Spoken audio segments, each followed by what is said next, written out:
Come up with something soon. You'll be pleased to hear that Blackthorn's started work on the plating. Excellent. 1 down, 2 to go. So, what's next? The helm, of course. For this, we'll be repurposing fallen scrap. Salvage from the ruins?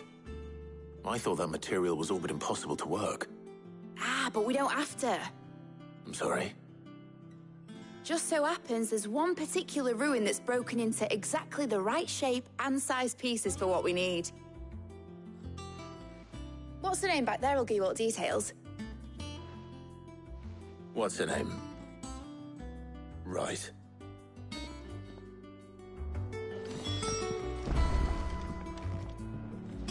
Oh, Sid, is this about the helm?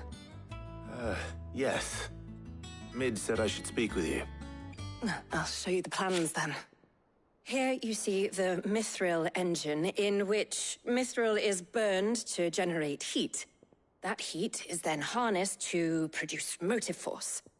Excess heat is dealt with by means of the thermal displacement stack, which disperses it into the surrounding air.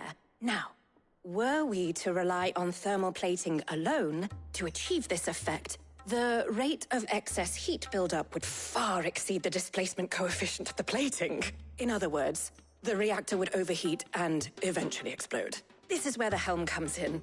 It connects to the plating, you see, and serves as a sort of thermal sink to absorb all that excess energy. Our experiments have shown that fallen ceramics are remarkably thermophilic. They can withstand and absorb levels of heat far above anything we are able to make today. And not only that, they're also waterproof and immune to rust, making them the perfect material for our protective hood. Why, if sea or rainwater were to enter the reactor proper, it would vaporize instantly. The forces produced would tear the ship from stern to... You can stop there. I understand. Mid said we might be able to use parts of a fallen ruin. Where would I find it? Ah, yes. It's in Lorbert's Pass, near Lostwing.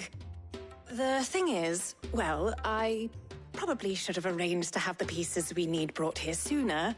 You see, a certain unwanted visitor has taken up residence there.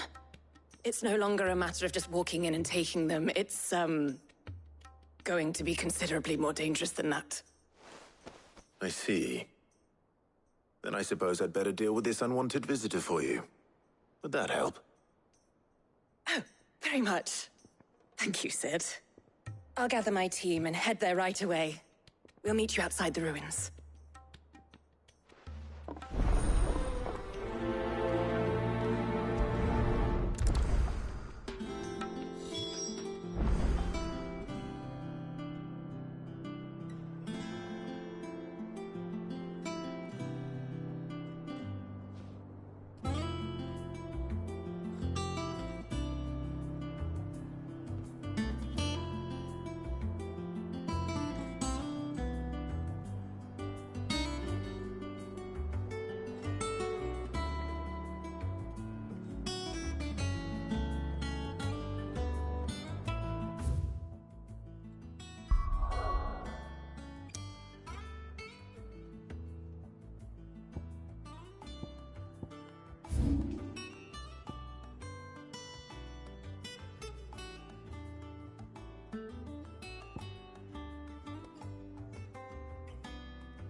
I'll be taking you all to a storehouse in the Bales. Leave anything you don't need behind.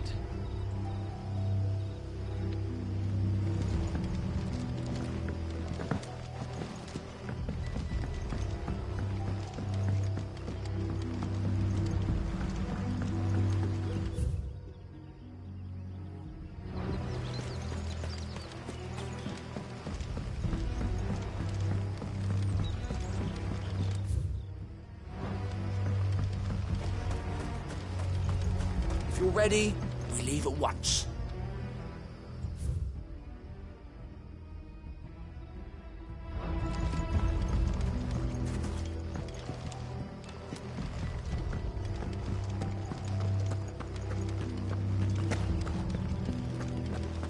Come, my children, the reckoning is nigh.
You deserve a rest.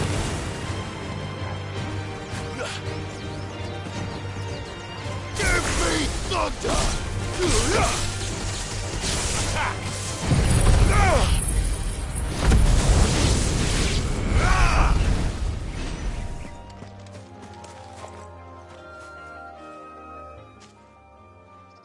Oh, there you are, Sid. Thanks so much for coming. The, ruins are just over there, as is the creature I told you about, I'd imagine. Would you mind? Of course.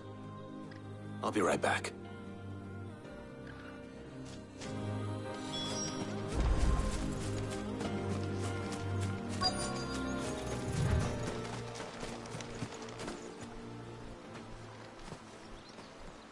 Anybody home?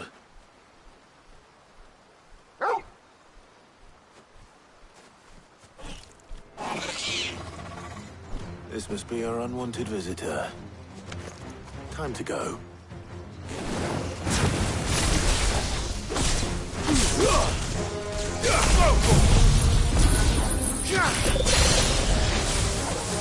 Get him!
The things I do for you, Mid. Sid! Oh, thank goodness you're safe. You shouldn't have any trouble now. Indeed. Well, don't let us keep you. We'll, see that everything is transported safely back to the hideaway. All right. I'll let Mid know you're on your way.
Naught but wild beasts, this end.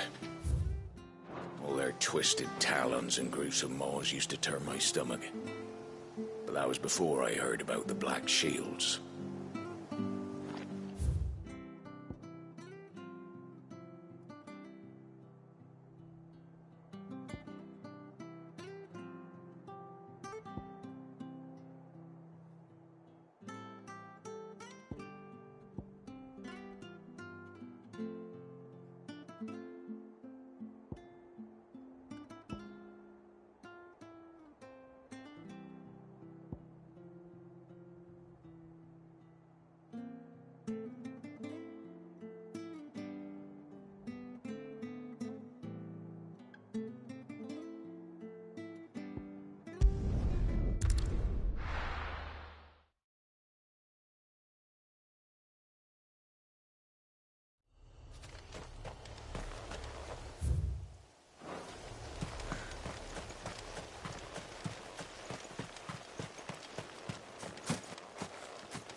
The victims of the Viceroy's culling have been buried, but they will not be forgotten. We Guardians won't let this happen again. Everyone took everything. Not everything. You still have your life, and it's up to you to decide what you do with it.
We're seeing troops amassing at every border post.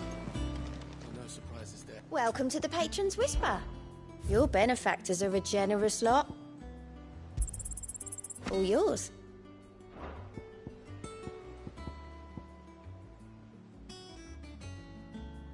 Best of luck out there, Sid.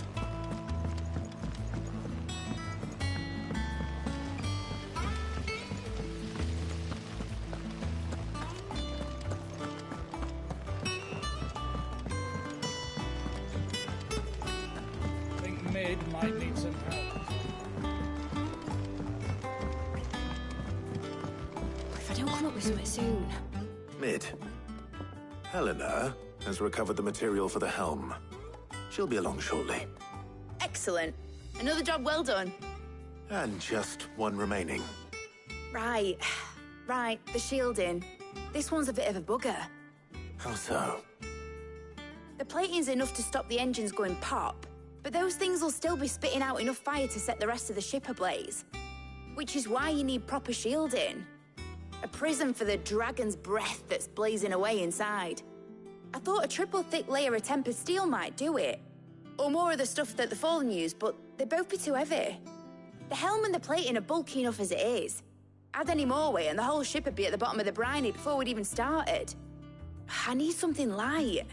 But I've racked my brains and I just can't think what would do it. Well, if I were in need of obscure knowledge, I know whose counsel I would seek. Harpocrates. Tomes? Yeah, well, I'd thought of that, obviously. I've got all the details written down here. Can you take this to him, see what he makes of it?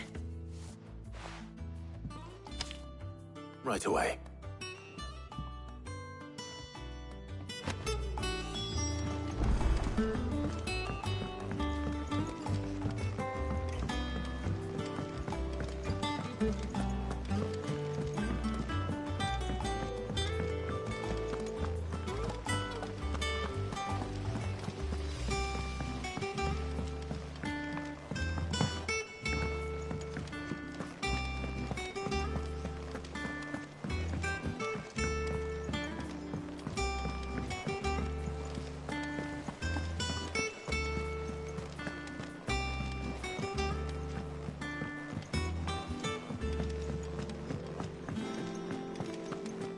Oh, I'm never drinking.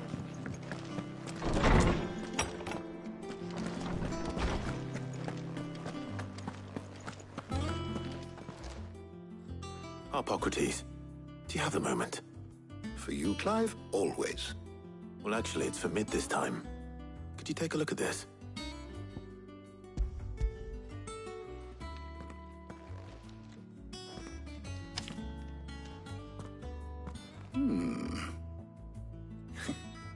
Shielding for a mithril engine.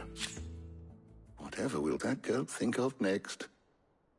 And what are these notes around the edges? She has some specific requirements for the materials. The shielding needs to be able to resist extreme heat on the inside, and yet remain cool enough on the outside not to set the ship alight, while also being light enough not to sink it. As you can imagine, she's struggling to find anything that meets her needs. I see. I wondered if you might know of a solution, or if you might be able to search the records for one. Perhaps it is not a different material she requires, but a different approach. What do you mean? Consider the lake we have made our home. Its blighted waters eat away far more quickly than fresh water or even brine, at timber and steel alike. And yet, we have made a home here from those very materials nonetheless. We have. But Bardolph must varnish every board twice over to keep it from rotting. And Obelus complains that without a constant supply of pitch. I see. Early Gregorian histories speak of a preparation known as moon dew. It is said to be able to resist even the most ferocious flames. Before the dragoons tamed the worms and wyverns of the realm, nobles would daub their castle walls with it in order to guard against dragon fire. So if we could recreate it... It might be applied to some material or other in order to provide the protection Mid requires. As to how best to apply it and to what material, perhaps Bardolph and Obelus might be of assistance. I shall speak to them and see what wisdom they might have to offer. If you would be so kind as to procure the necessary ingredients, I shall discuss the specifics of how it might be most effectively put to use with our two friends. The knowledge of the past may yet prove useful to we of the modern era. Thank you, Harpocrates. And since you're asking others to help you, perhaps I should too.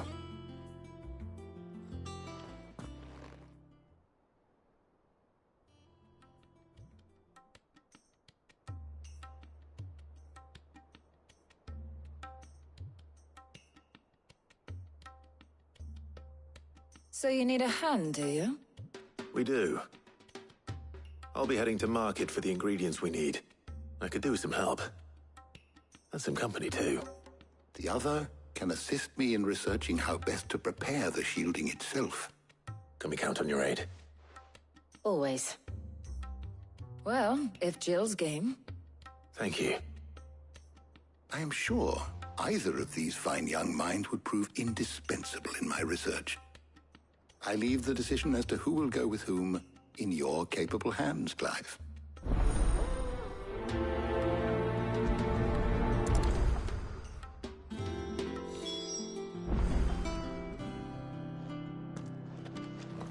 Shielding that guards against even the most ferocious flames.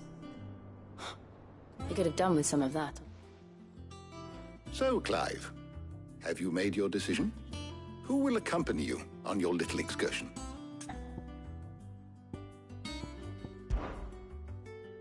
All right. So, what are we fetching? I have taken the liberty of preparing a list. Here. Garlic? Conch shells? Are you sure this is the right list? Looks like the ingredients for someone's supper. Though these items may seem mundane, they have potent effects that are rarely exploited, effects for which they were once highly prized. So much so, in fact, that they were harvested almost to extinction, hence moon dews having fallen from favor. Now, of course, they can be obtained with ease. You should be able to find everything you need at the market in Northreach. Well, isn't that convenient? I was hoping to be able to make a trip over that way sometime soon. Need to speak to an old acquaintance. I'll meet you there. All right. Stay safe. See you later, Clive. Good luck with your research.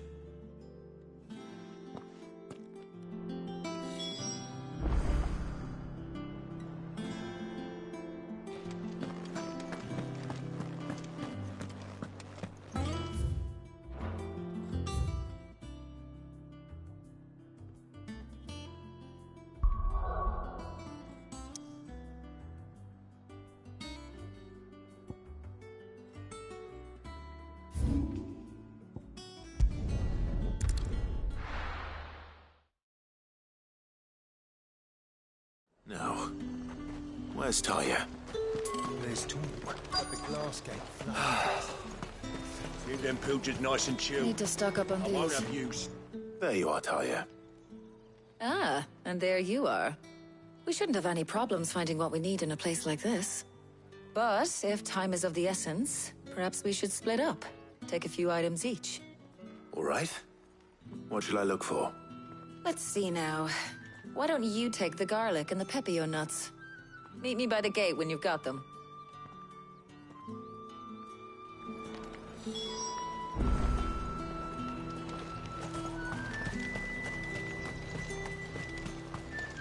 Oi, don't touch anything.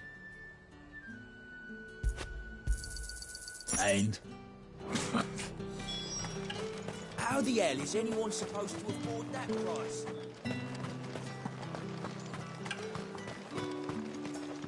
You haven't much, but you're free to look. You're always welcome here in Lostwing. Hopefully Taya's finished too. Fresh cuts! Come and get them! Up!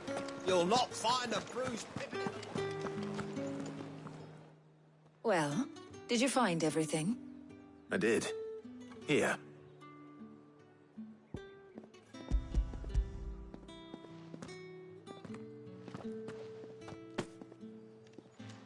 Garlic and pepio nuts. Job done. We should get this back to Tomes then. He'll be waiting.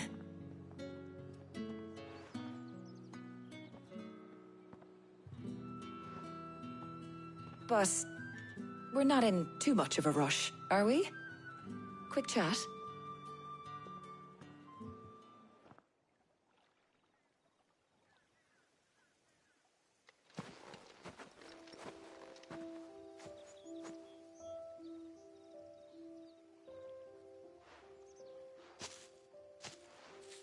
Do you know, I think this is the very first time we've been out on an errand together. I think you might be right. In all the years since you and that scowl of yours first appeared, you haven't invited me out once. For shame. Well, it seemed long overdue. And you did say you had some shopping to do. I was hoping to restock my supplies of herbs and liniment, yes. You and Jill alone burned through them like wildfire. No luck, though. My usual supplier's not here, and I refuse to pay the prices these gougers charge. I'll ask Karen when we get back. What is it? Oh, just memories. I came here with Sid once, shopping for supplies, just like today. And just like today, I came away empty-handed. Sid even said he'd speak to Karen for me when we got back. Has it really been 5 years? I remember it as if it was yesterday. Hold on. Does that mean it's been 5 years since we met? Feels a lot longer. It does. In a good way, of course. Thank you, Tyre. For what? For everything. I just want you to know that all you've done for us, all you still do, it's appreciated. Do you think I'd stick around if I thought it wasn't? But in the spirit of sharing and caring, you're appreciated too, by all of us.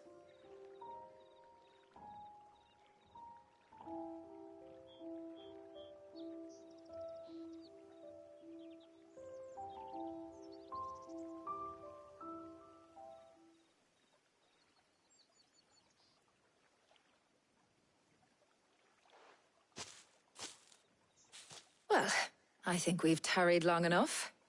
I ought to get these ingredients back to Tome so he can make up this concoction of his. I'll meet you back at the hideaway, all right? All right.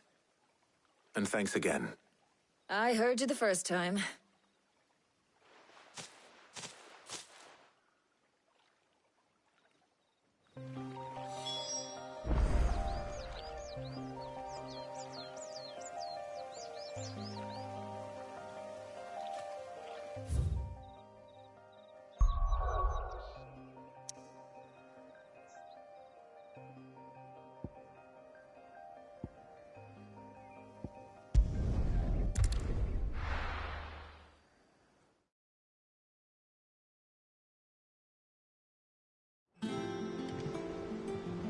I wonder how Hippocrates is getting on with the moon dew.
How's work on the shielding progressing, Hippocrates?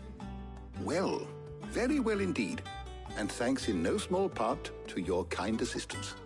I was just explaining to Tarja how we might best go about preparing the moon dew. And now that we have all the ingredients, we may begin. You can count on me. I've mixed more than a few mysterious concoctions in my time. I'm sure you have. What about the shielding itself? Work is underway, under the watchful eyes of Bardolph and Obolus. Apparently, it'll be ready soon. Thank you. All of you. Right then. Jill, would you join me in the infirmary? Many hands make light work and all that. Of course.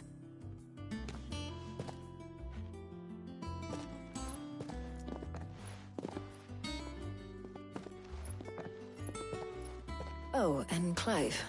It was good to talk. We should do it again sometime. It appears our work here is almost at an end. A shame. I was enjoying playing the man of action for once. When both the shielding and the moon dew are ready, it will merely be a matter of applying the one to the other. Followed by a rigorous process of testing and retesting, of course. Perhaps someone ought to warn young Mid of that. Leave it to me. Thank you, Hippocrates.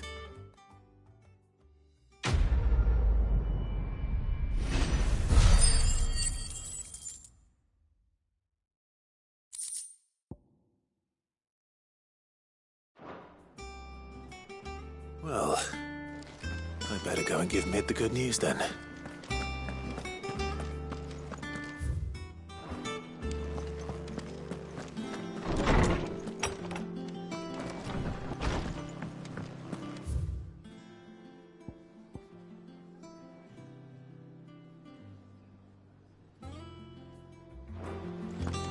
Thanks to Sid.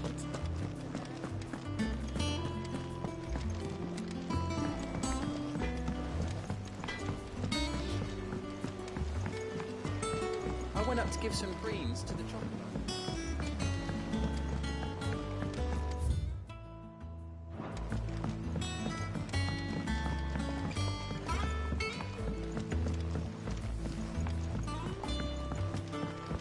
It hasn't been.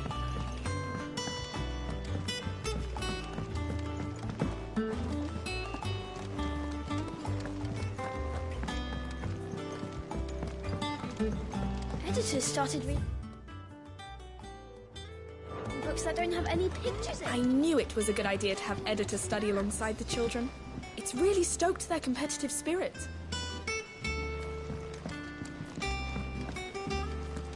I have done it, Sid. I have learned all the letters, every one.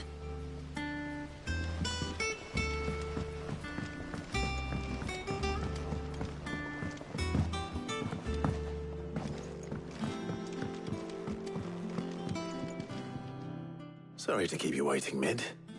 But you'll be pleased to know that work on the shielding is underway. You found something for it? In a manner of speaking, Hippocrates knew of a substance that's highly resistant to heat. A coating that should provide the protection you need. He's supervising the construction and testing of the shielding as we speak. Brilliant! I knew you wouldn't let me down. Don't thank me. I'm just the errand boy. Right then, better start working out how to bolt all these bits together. To the Black Hammer!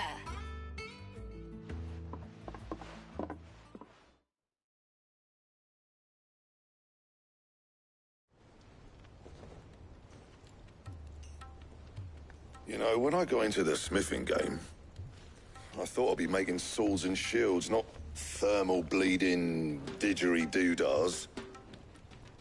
Displacement stacks. Same difference.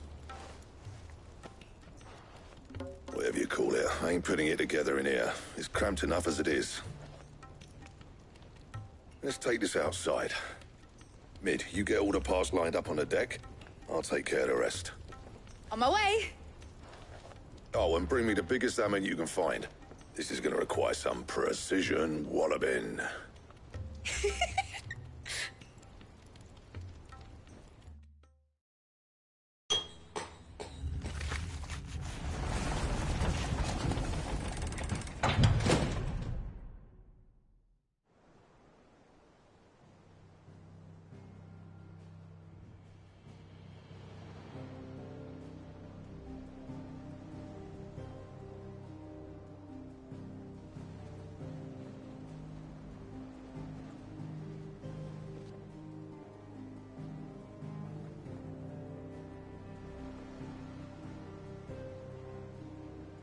finished! It's finally finished! Thank fuck for that. I'll be feeling my hammer arm for weeks.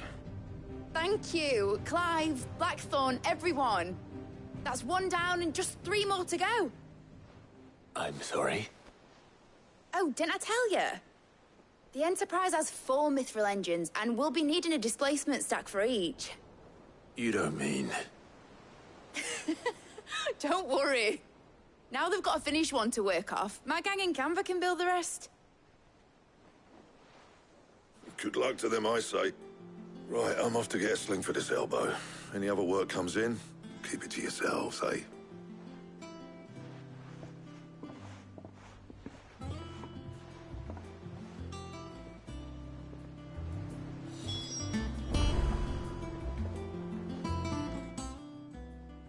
What's the matter? Nothing. Just daydreaming. Thinking about the Enterprise sailing off over the horizon to shores unknown. Searching for a land untouched by the Blight. Just like me and my dad planned.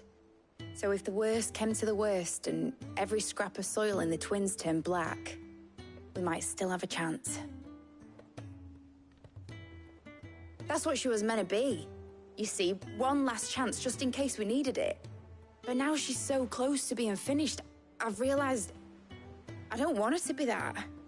I don't want her to be just a lifeboat for us to cling to if things get desperate. I want people to sail aboard her by choice, not from the lack of it. In a world where we're not just trying to survive, but where we can actually live. I'm working on that. And I'll do everything I can to get you what you want. Don't you always? All right. My mind's made up.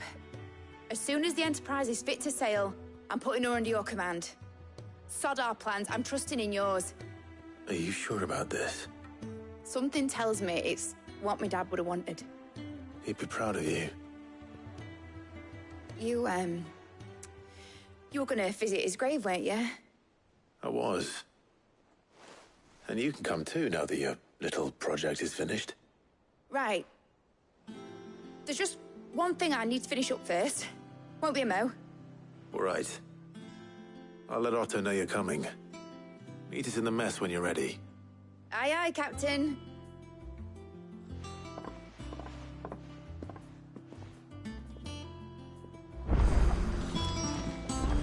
Mid told me she was building a ship. All right, Clive. Asterix. Mid finished sending half the hideaway traipsing across the Twins, has she? I swear, that girl'd do anything to put off visiting her old dad's grave. No excuses now, though, eh? Not quite. She said there was one final thing she had to take care of. I'm sure she'll be finished soon enough. She said that? In those words? She did, yes. Clive? Were you born yesterday or something? There is no thing. She'll probably be halfway to Canva by now. Mid.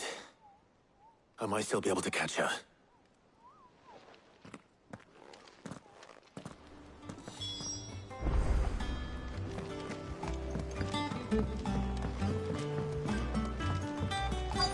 Is that the thing Tomes held? Obelus, have you seen Mid? Yep. In a boat, going that way.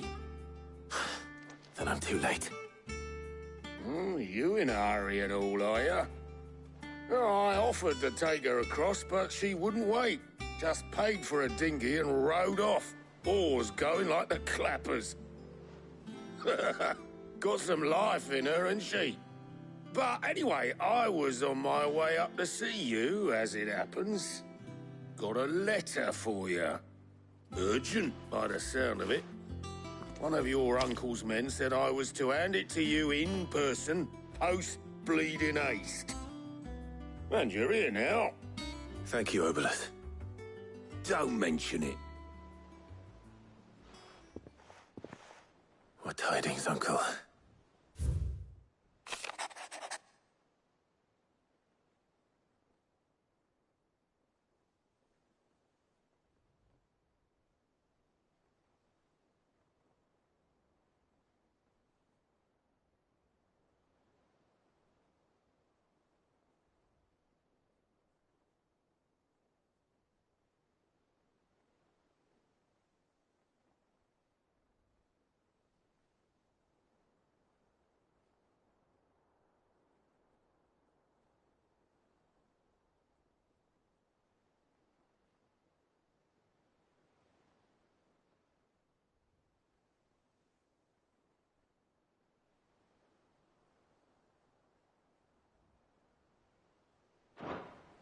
Trouble in Canva. Well, I'll need someone to keep an eye on Mid.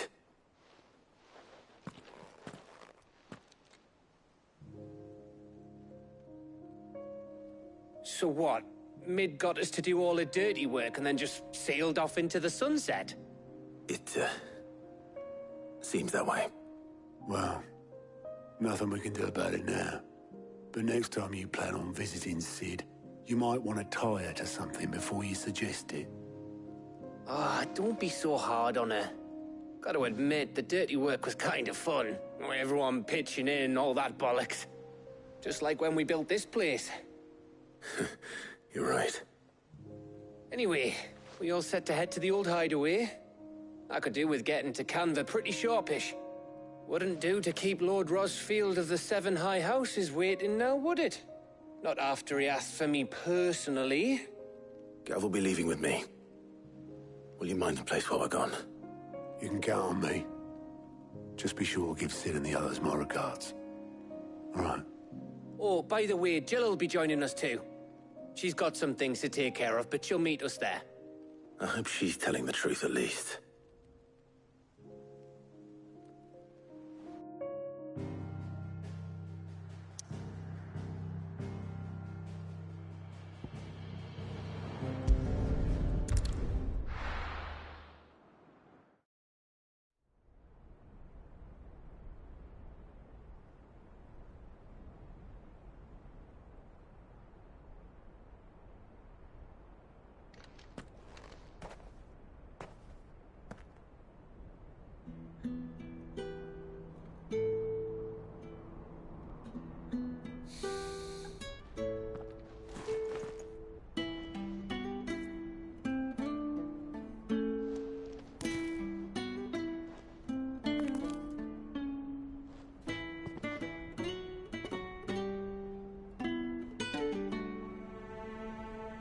Well, Sid,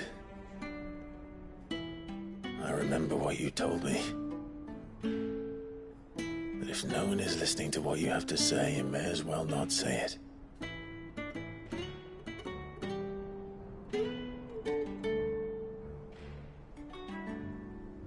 But I will say this, old friend. Hugo Kuka is gone. His shadow looms over us no longer. It's a pity the Phoenix can't be in two places at once.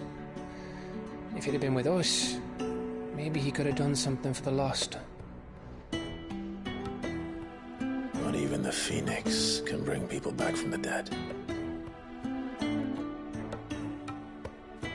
Life has a beginning and an end. So we must live while we have the chance. And not as slaves to the crystals, but as free men. May we join you?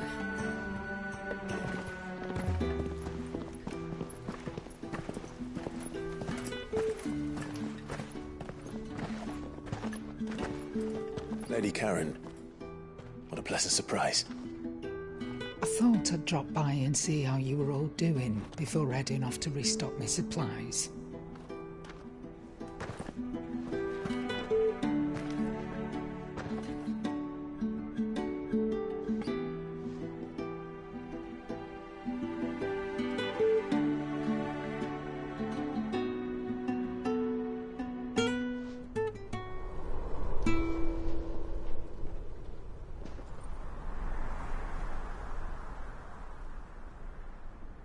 It wasn't the most scenic view back then, but it were never as bad as this.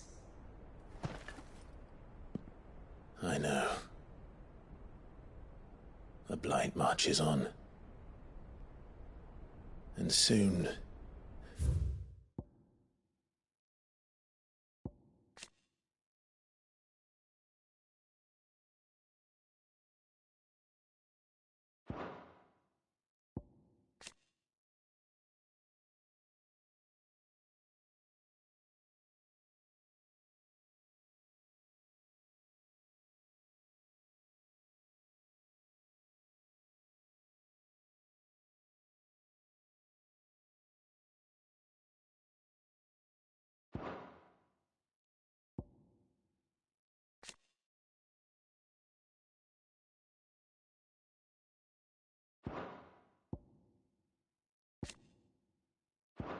There'll be no escaping sights like these.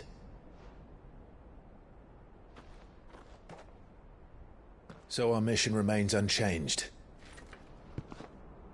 We cannot stop until every Mother Crystal is gone, and their thirst for ether with them. The only one that remains in Storm is Drake's tail in the Crystalline Dominion. Our next target. We're going to Twinside. It's the capital of the Empire these days. I wouldn't like to think how tightly guarded they've got the place. Not that that'll stop you, but we'd do well to scout it out before you go charging in. We would indeed. If you're off to the Dominion, you can take this great lump with you. Goods. Oh, I am sorry. Have you forgotten you're the most wanted man in the Twins? I thought you might like to disguise yourselves as the attendants of a travelling trader, assuming you've no better ideas. You wanted to buy yourself some tools, didn't you? Well, now's your chance. You're letting me go with them? Oh, thanks, Nan. Stop that! You'll break me bones, you great galoot.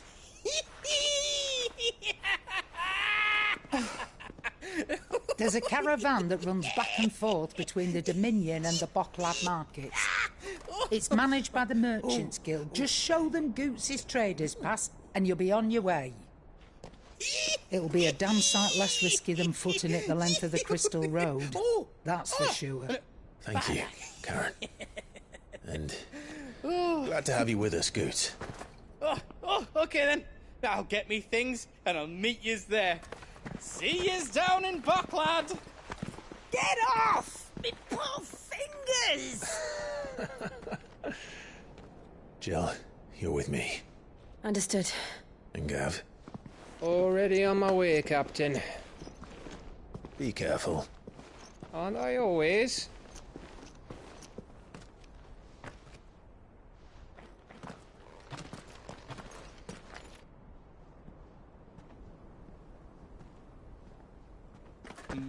Do you see that, Sid? Your protege's making a proper little outlaw of himself.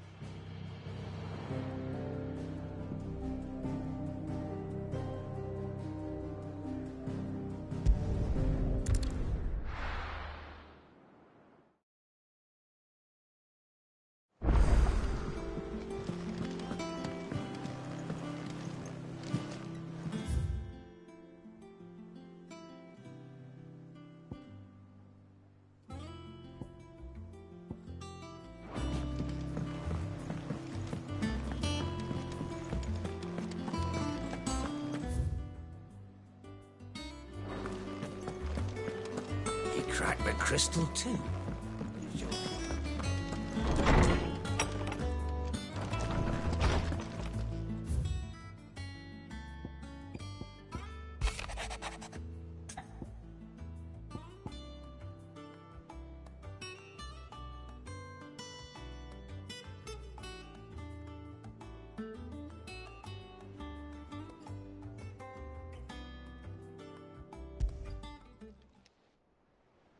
Hopefully it's nothing.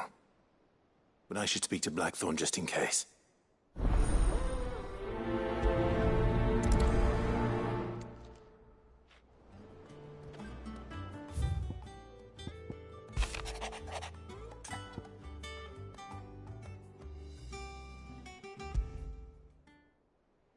What could be wrong with Torgor? He seemed well enough when I last saw him.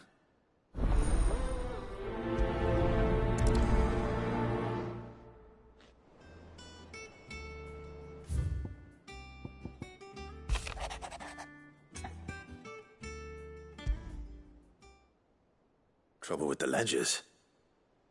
Shouldn't he be asking Otto for help?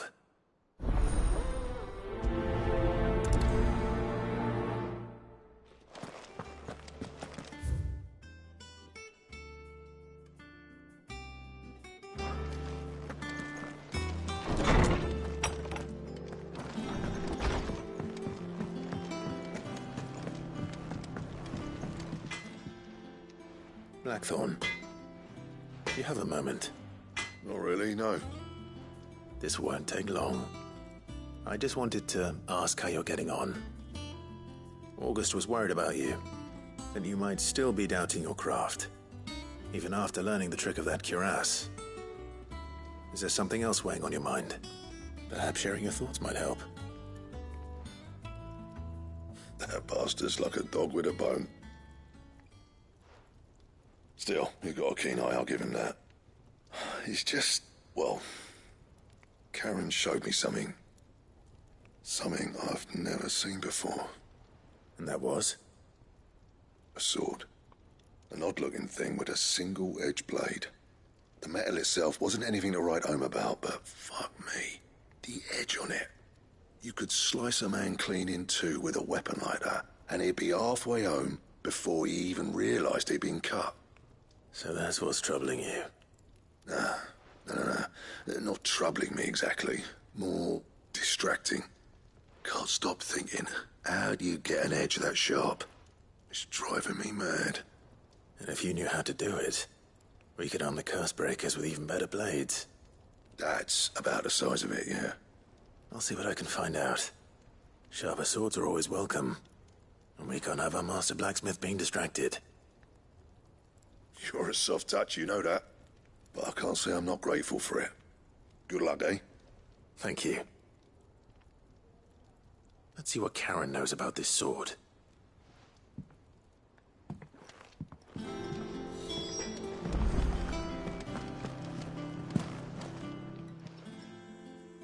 I got your note. You think something's wrong with Torgal? So you can read. Congratulations. But I didn't say how we're wrong with him. I said something weren't right. He's not been eating me treats. He used to love cracking the bones from Molly's boiled brown, but now he won't so much as look at them. Didn't like him. Which is why I'm of a mind that his mind's on something else. You've not been working him too hard, have you? No harder than usual. Is that it, boy? Do you need a rest? What was it you said he was? A frost wolf? That's what the lawsman seems to think. Then maybe this all has something to do with whatever it is that's woken inside him. I suppose things have been different since Rosalith. Perhaps Hippocrates knows something. Instead of everything, you mean? Perhaps.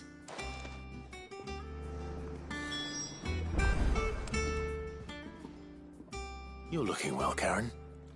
What do you want? Out with it. I want to know about the sword you showed Blackthorn.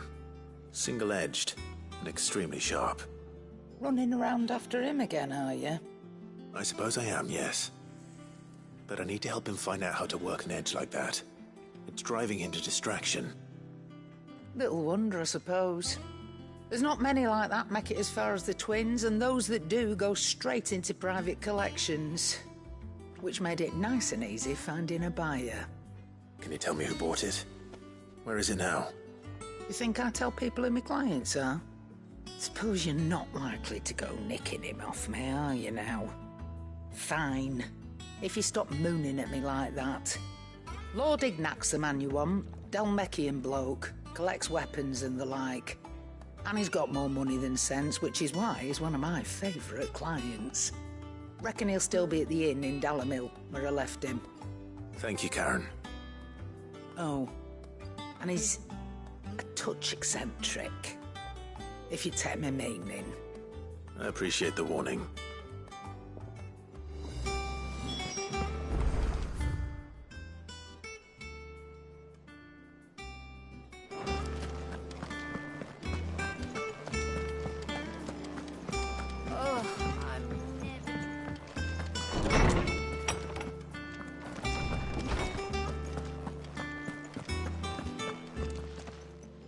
Lawsman, I need to ask you about Torgal. Something's not right with him. He isn't ill, is he? I don't think so. But according to Lady Karen, he seems to have lost his appetite, which is certainly a new development. She says he's hardly been touching his bones of late, and she believes it may have something to do with what happened at Rosalith Castle. I rather think she might be right, though not about his appetite. All canids are instinctively inclined to crack open bones for the rich marrow that resides within, and I see no reason why a frost wolf should be any different. Accordingly, I suspect it is not a lack of appetite that afflicts Torgal, but a surfeit of it. If we assume that his newfound magics require additional nourishment to sustain, it may well be that the bones Lady Karen is accustomed to providing are no longer sufficient. Frost wolves, after all, habitually prey upon far larger animals, whose bones may yield altogether different nutrients. As to where one might find a suitable substitute, some antelopes that graze the meadows of eastern Rosaria have been known to grow to a size more than double that of their lesser cousins. I don't recall ever seeing any that large. And little wonder. The oldest and largest such creatures rarely leave the safety of the highlands for fear of predators. The last elder antelope sighting I recall hearing about took place near Cressida, and that was long before the village was abandoned. Even so, it seems like a good place to start. Good hunting, Clive.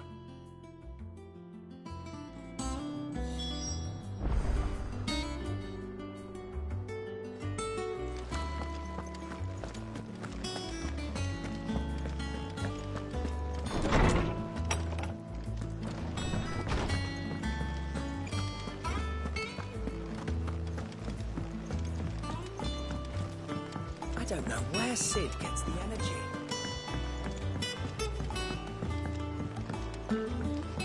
Mid told me she was building a ship.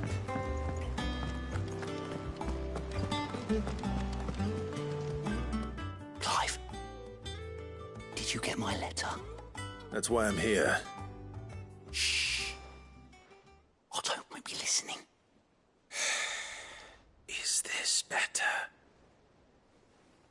A little. Listen, I've some bad news. It turns out the hideaway may be slightly behind in its payment to certain lenders, and it may be my fault. But I swear to the goddess, I thought I had the numbers square. Sadly, that square turned out to be more of a circle. 0, you might say. I can straighten it out, I swear, but it's going to take some time, and I'm going to need help keeping it from Otto. Bit late for that, I'd say. There you are! What a surprise! So let me get this straight. You forget to pay our lenders what they're due, and instead of coming straight to me, you get Clive to come to you. And I hope he'll dig you out of the hole you've dug for yourself. Clive, the man in charge of the place you've been cheerfully trying to bankrupt. And you thought this was a cunning plan. Why? Well, who needs paying? Oh, just Martha. And the dame. And, well, Lady Karen. But only 500 talents. We owe 3 of our most trusted friends 5 million gil. Each. 5 million each. They lent us the bulk of the money we used to rebuild the hideaway, you see, and, well, I must have made some sort of oversight. Those ledgers were my responsibility, and it was my decision to entrust them to you. This is my fault. Do we have that much to hand? I can always ask my uncle. No, we don't. And no, you won't. We've lightened Lord Rosfield's purse enough. After the king's ransom we had off him, he deserves better than to see our begging bowl. Besides, we'll need to learn to stand on our own if we're gonna make this work. All right. But that doesn't mean you have to shoulder the burden yourself. Is there anything I can do to help? There might be. How'd you fancy taking these to Martha and the dame? Rocks. Rocks, he says. Worth 1,000 talents apiece, these are. A little something Sid and I set aside for when times got lean. And I reckon 15 million in overdue debt probably qualifies. I just hope our associates' eyes are a bit more discerning than yours. I'm sure there will be. Should be me making the rounds, really. But you know how it is with this place. Orders to bark, arses to wipe, and all that. I know. Which is why I don't mind going in your place. Go. Do you know why I only gave Master Clive here 2 star rubies? Because you'd rather Lady Karen killed me. Because I'd rather Lady Karen killed you. Yes. Well, I suppose this is goodbye then. Don't worry. I'm sure Karen will understand. Really? Do you think so? No, I don't.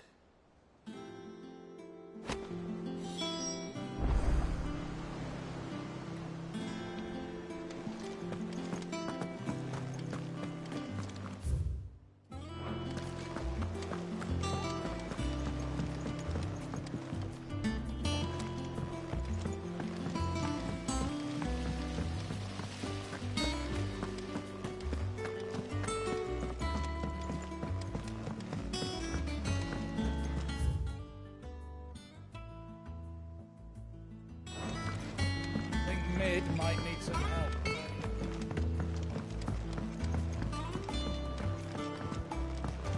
Well. Here, Sid. Reckon you might be just the man to help me out of a bit of bother, if you've a mind to. Let's hear it. Well, it's about this alembic the chief's got me making. Lovely bit of kit it is. Bung in a solution you want splitting, and it will separate it out, just like that. Problem is, it won't always get rid of all the impurities. And with some of the stuff we need it for, that ain't good enough. Which is why I've been looking for something to filter the liquid we'll be cooking off. And that's where I was hoping you could help me out. I imagine Ty could get some use out of this alembic too. Distilling medicines and the like. All right. Why not? Proper job! So what exactly do you need for this filter? Nothing but bomb ash'll do, says the chief. Gave me a sample she'd obtained from the university stores. Couldn't believe my eyes. You pour the blackest blight water through it, and it comes out clear as a mountain stream. So, I did a bit of reading about where I might be able to get hold of some. And do you know what I found out? It's only the blimmin' bones of a bomb king. They leave them behind when they die, see? I take it that's where I come in. If you wouldn't mind. I saw a billet on the hunt board for one just the other day. Would have gone myself, but, well, fighting dirty great balls of flame ain't exactly my forte. You, on the other hand... All right. I'll see what I can do. Thank you kindly. And a good hunting, eh?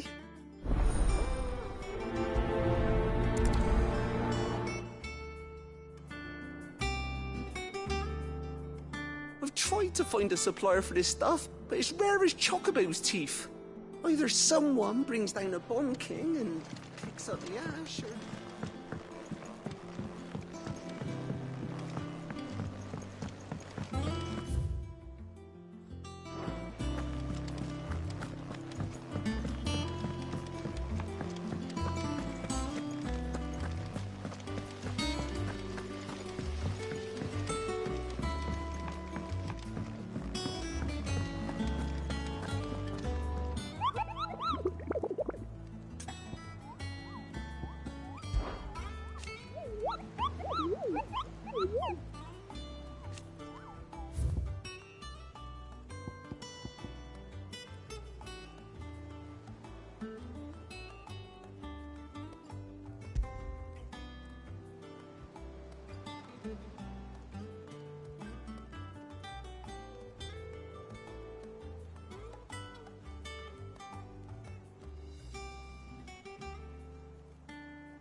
Feeling?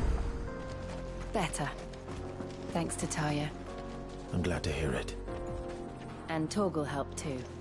Didn't you, boy?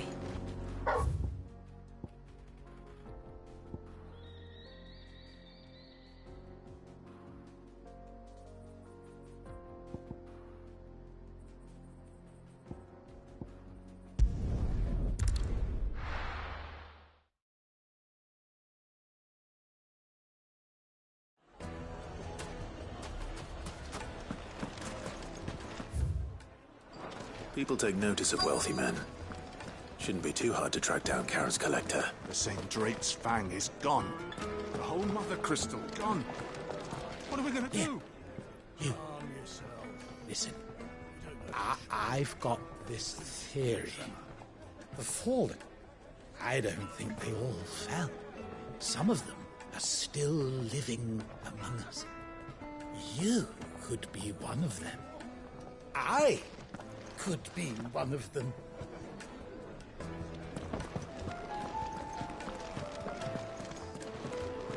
Back again, are you? Any more?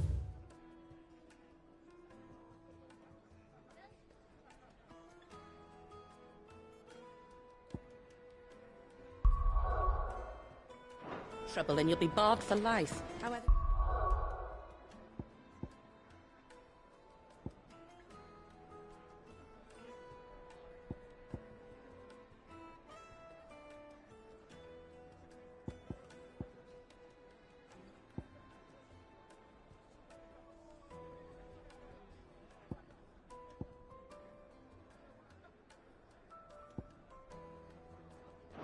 deep your friends' pockets might be.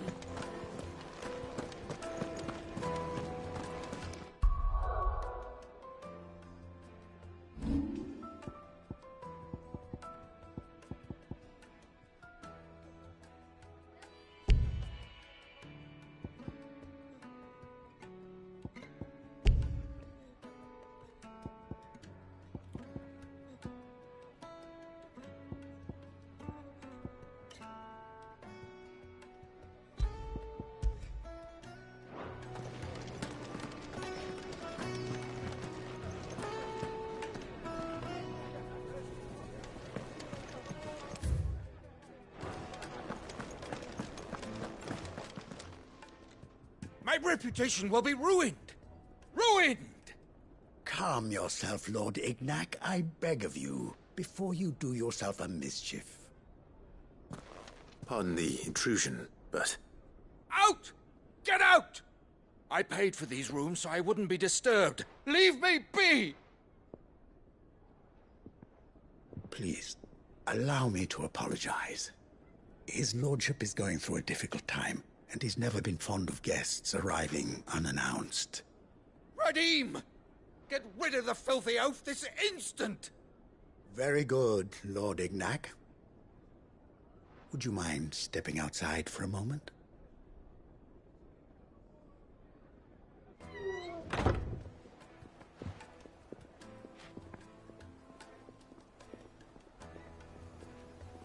I'm sorry if I've caused you any trouble.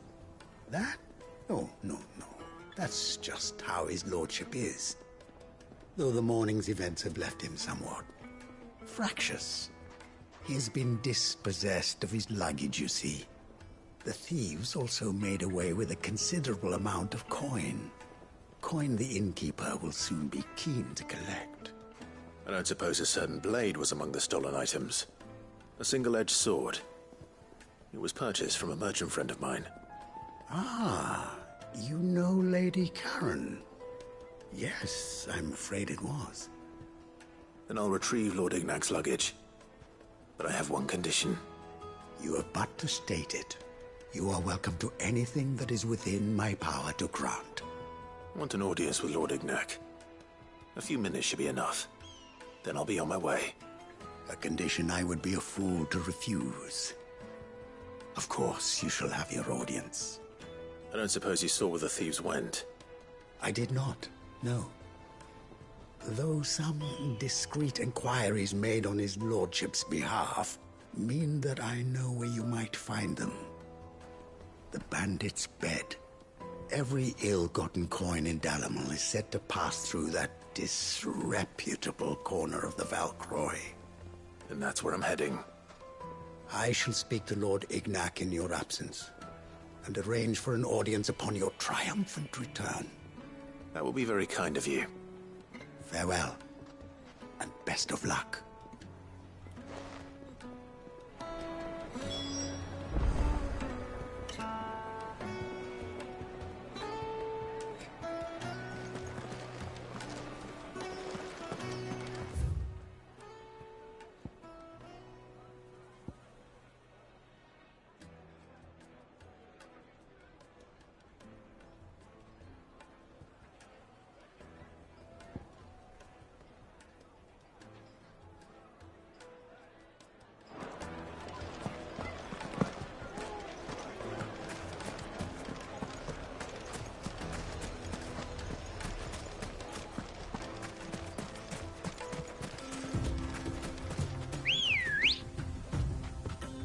Good girl. Fly, Ambrosia.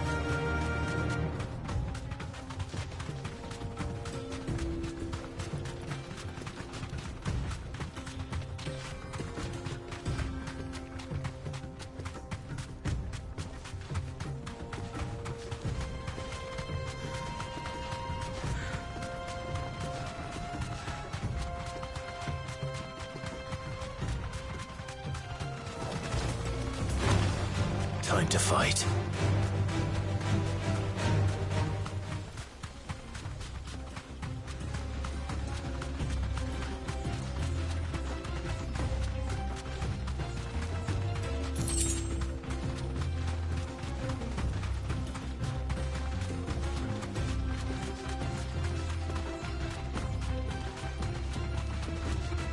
Careful.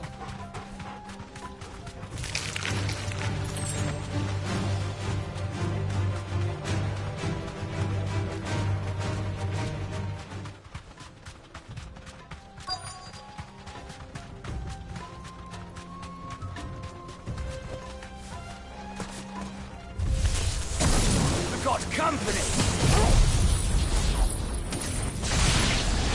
Come on, lads, let's tear the bastard's head off!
This must be Ignac's luggage. Nothing seems to be damaged. All right. Let's get it back to Dalamel.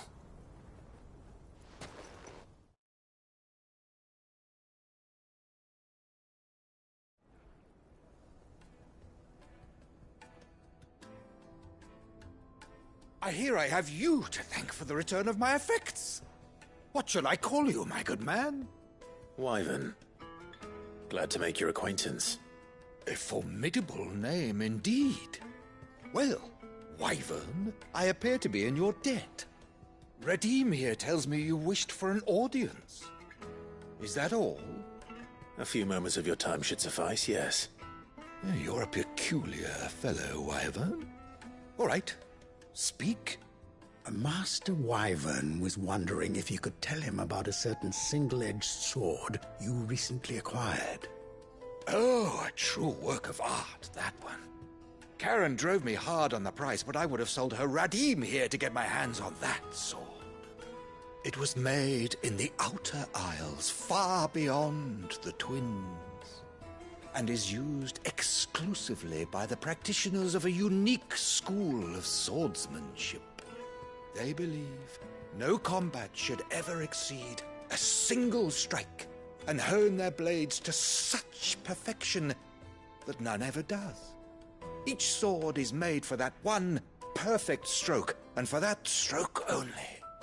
They crack upon a second blow. There's a brutal sort of beauty to it, really. But how do they hone such an edge? Fine question. Why, they use a whetstone, of course. Whetstones, rather. A whole array of them, ranging from the coarse to the fine. 10,000 licks with the sharpening stone, then 10,000 more. But it is the final stone which lends the blade its legendary sharpness. A mineral quite foreign to this great realm of ours. And that is the key. The secret ingredient. Wyvern, it occurs to me that my little lecture is hardly equal to services rendered. Take this, together with my regards. The very stone of which I spoke, far rarer among collectors than even the blade itself, and a far more fitting payment. Thank you. Pardon the intrusion, my lordship. However, it is long past time we prepared ourselves to depart. So it is. I am locked in bitter competition with a rival collector of curiosities. I am one step ahead of the unscrupulous scoundrel, but he is hard at my heels. Are there many other collectors out there? Too many to count, but only one do I consider my nemesis. Lord Byron Rosfield, and is a perennial thorn in my side. I can imagine. Farewell, Wyvern. May our paths cross again. Radim, we mustn't dawdle.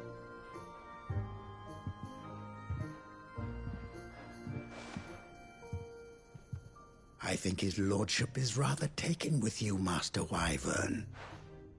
Thank you again for your assistance. Coming, my lordship.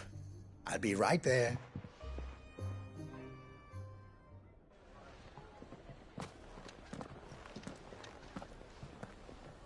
Trust Uncle Byron to find such an interesting rival.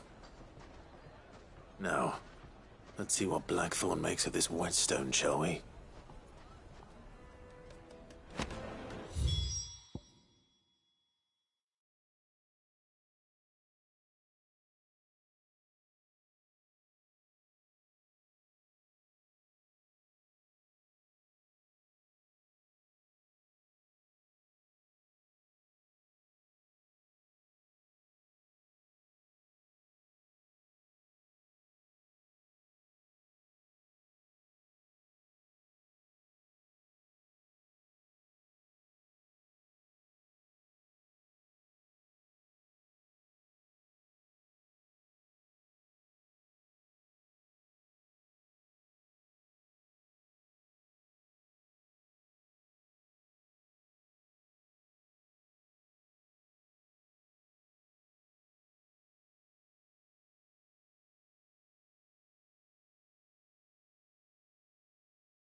Rosalind!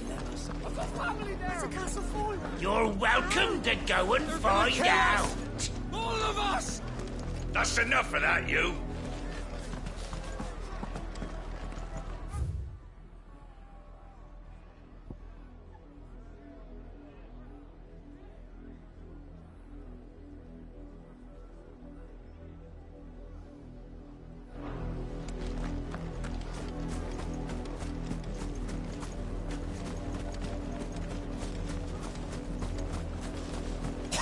When the Blight came to our village, we had no choice but to flee.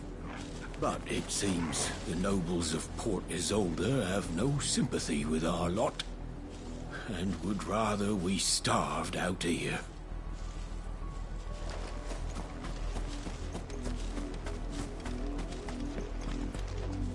This is no time to ride.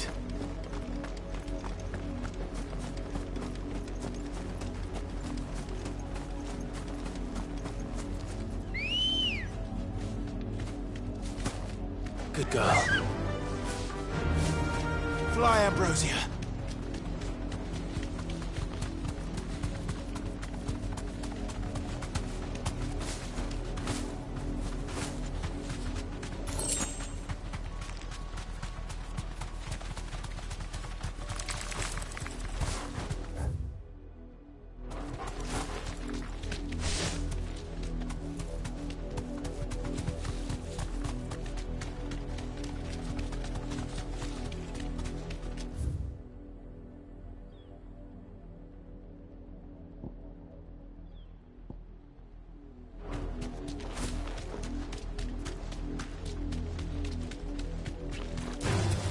Someone's brave.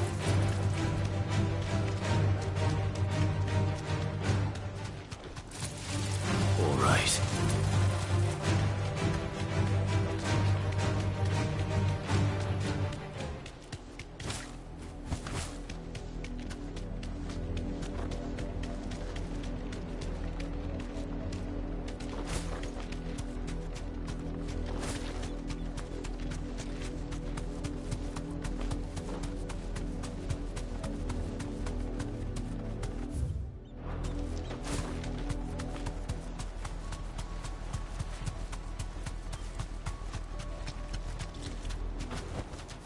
No need to ride from here.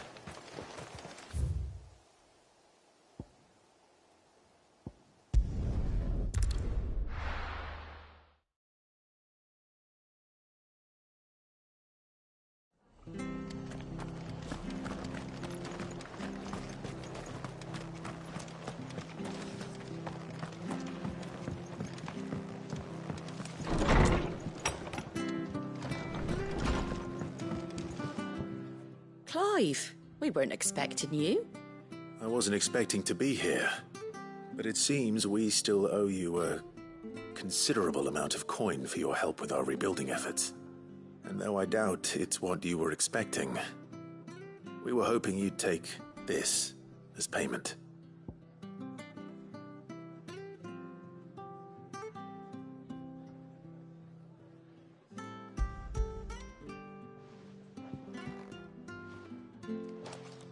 A star ruby? I can't accept this. It's worth at least twice what you owe me. More if you can find yourself the right buyer. Think of the difference as interest. Interest? If word got out I charged that much, no one would ever borrow from me again. Anyway, why are you the one here asking me about this? I'd have expected Otto. Bit much sending the Lord Marquis out to settle your debts, isn't it? The old goat working himself to death again. Something like that. Most days I think he's the only reason the hideaway's still standing. Same as always, eh? Back when the place was nothing but a twinkle in the eye of a recently retired Lord Commander, word is he was the first one Sid reached out to. Probably knew that without his strong arm and level head, the idea would never get off the ground. Sid may have been the face of the hideaway, but Otto's always been the backbone. And when Sid passed away, we were all worried that would be the end of it. That Otto would just give up. His death was hard on everyone. But it must have hit Otto hardest of all. But he didn't give up, did he? Quite the opposite, in fact. If I recall, he was the one who nominated you as Sid's replacement, and rallied the rest around you. I reckon what he saw in Sid, he saw in you too. And don't we all? Doesn't hurt that you're half as stubborn and twice as handsome, neither. That, and you keep good company. I suppose I do.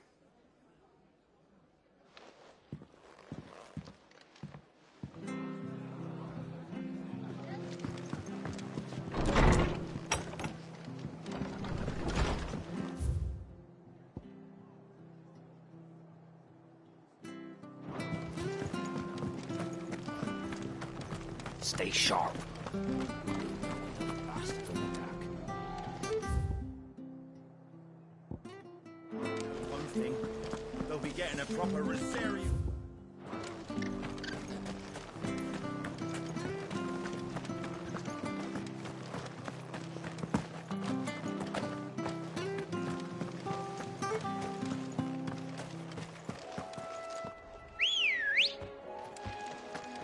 Ready, go?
Well, it's certainly quiet.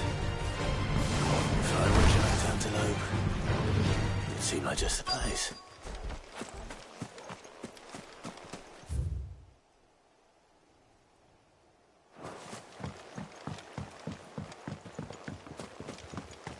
I doubt we'll find one bigger than that. You hungry, Torgal?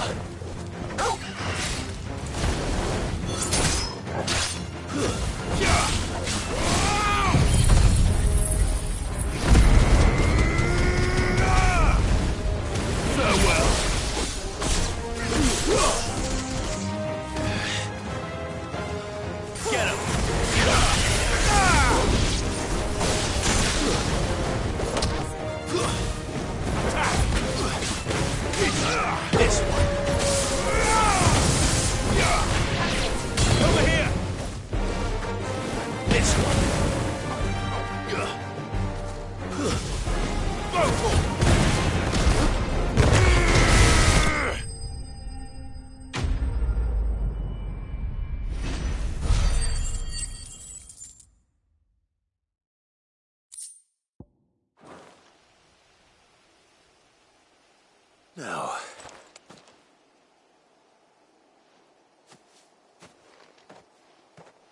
will it be enough, I wonder?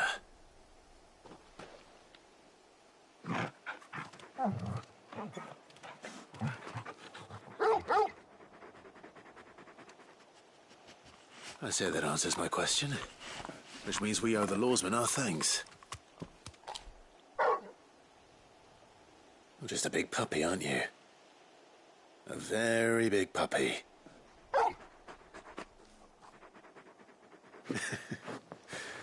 You do know you can take that with you, Torgal. Lady Karen will be relieved to hear you've got your appetite back. Come on, boy.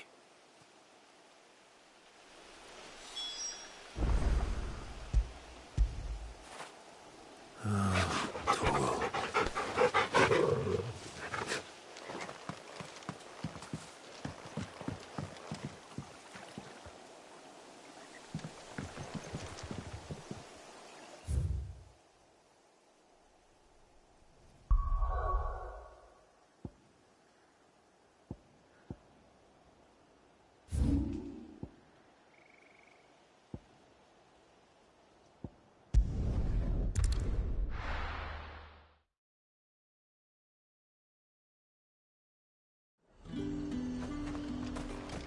There's talk at the glass gate.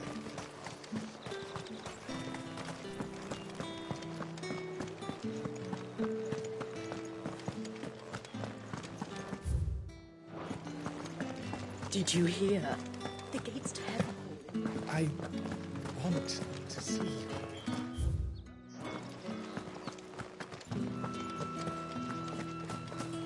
What am I going to do without Sweetwater and Olive Talc? Milady, I come bearing gifts. Gifts? Whatever is the occasion.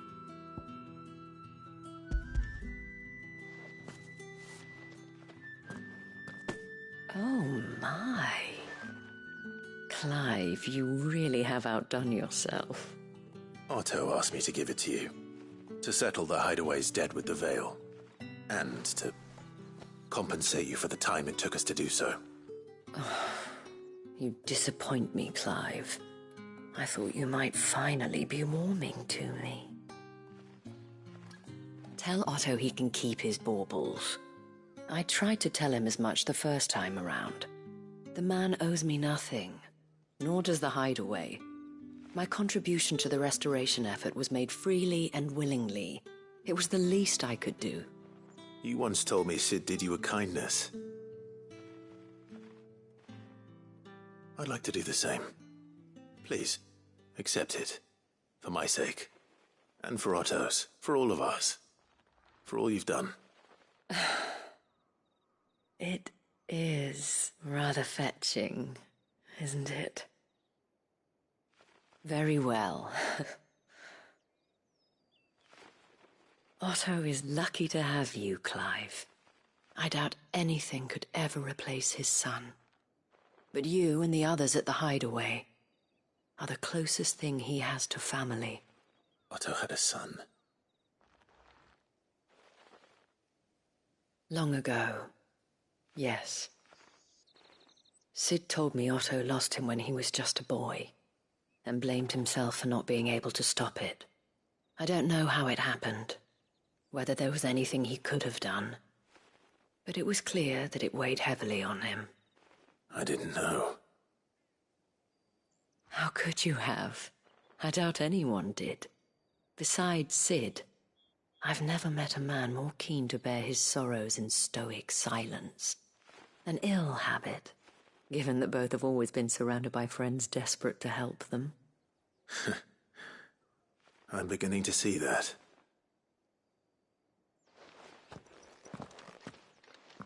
Go will want to know the stones were delivered. If he's still with us.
Come on.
Back to the stables, girl.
Farewell.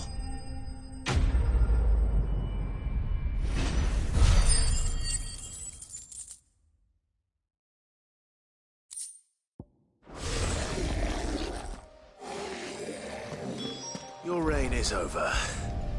Now to collect the ad. This looks like the stuff.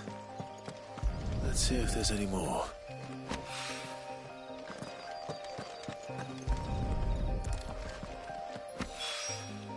That should do it. The wine needs more than this. Think of it.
Time to fight.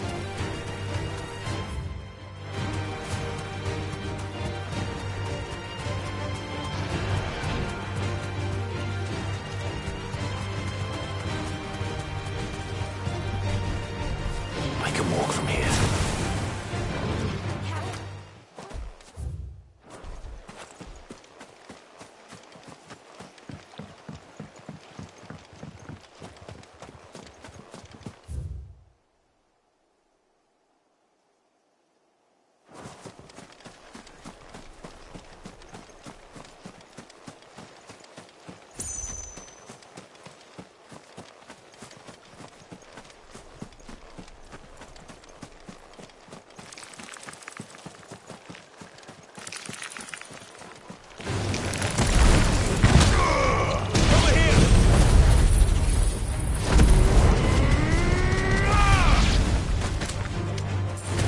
Finished.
This one has a little more life left in it.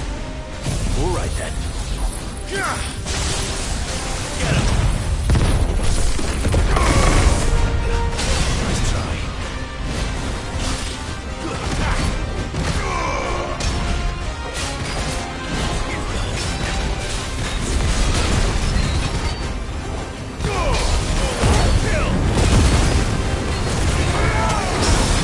Over here!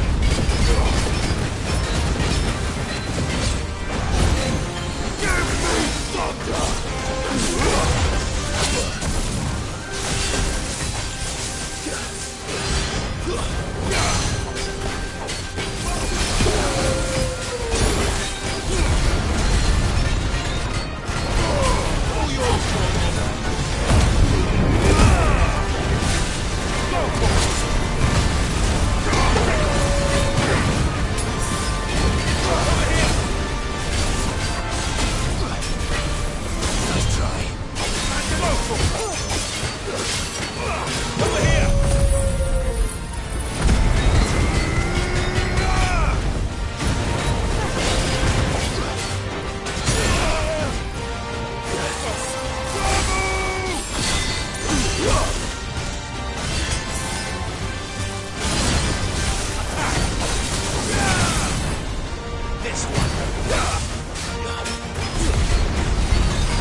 I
can't go on.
Stay sharp.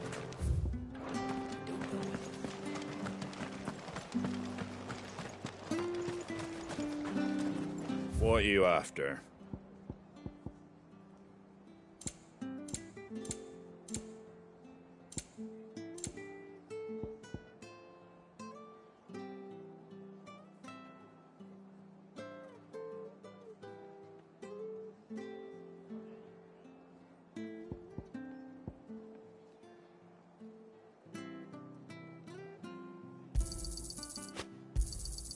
Much obliged.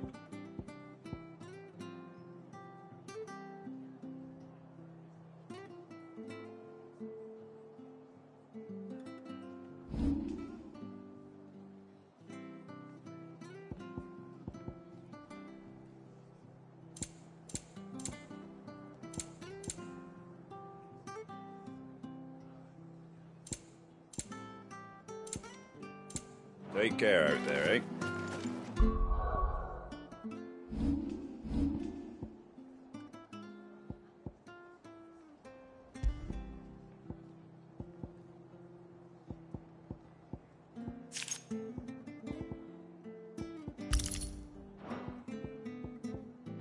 Thank you for sticking with us. Can't exactly leave a...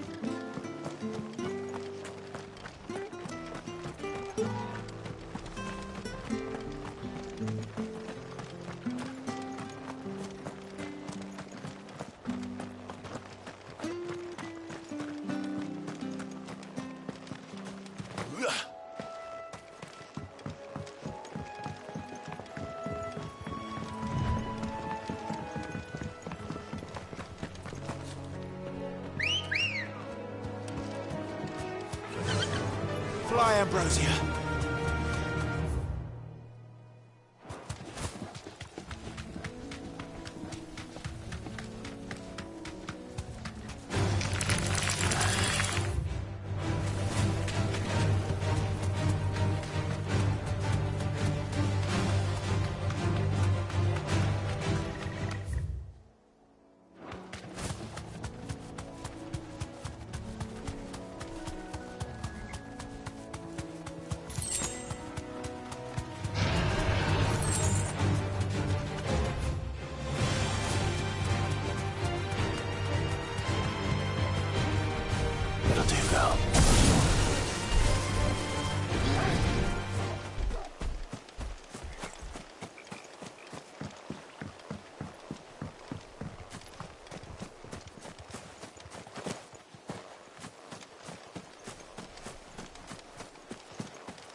Forgive me.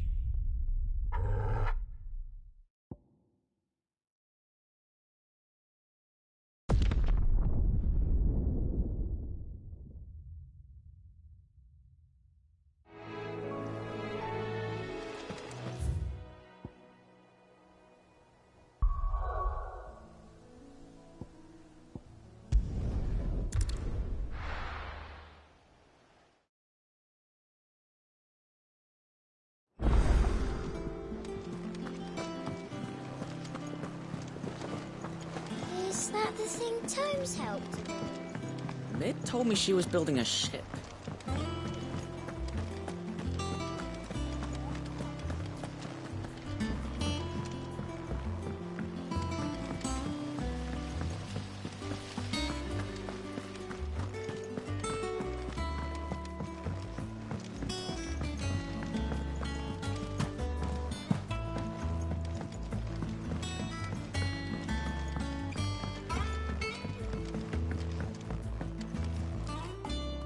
All right there, Sid? How's that hunt for the bomb ash going? I have it here.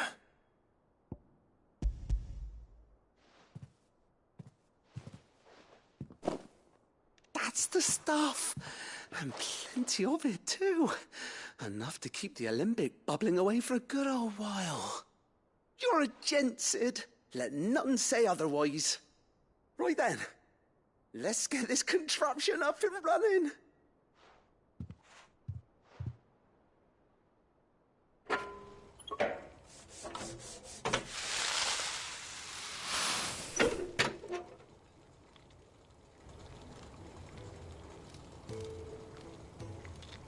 There we have it. The Telemon Alembic. And it works just like the chief said it would. Very impressive.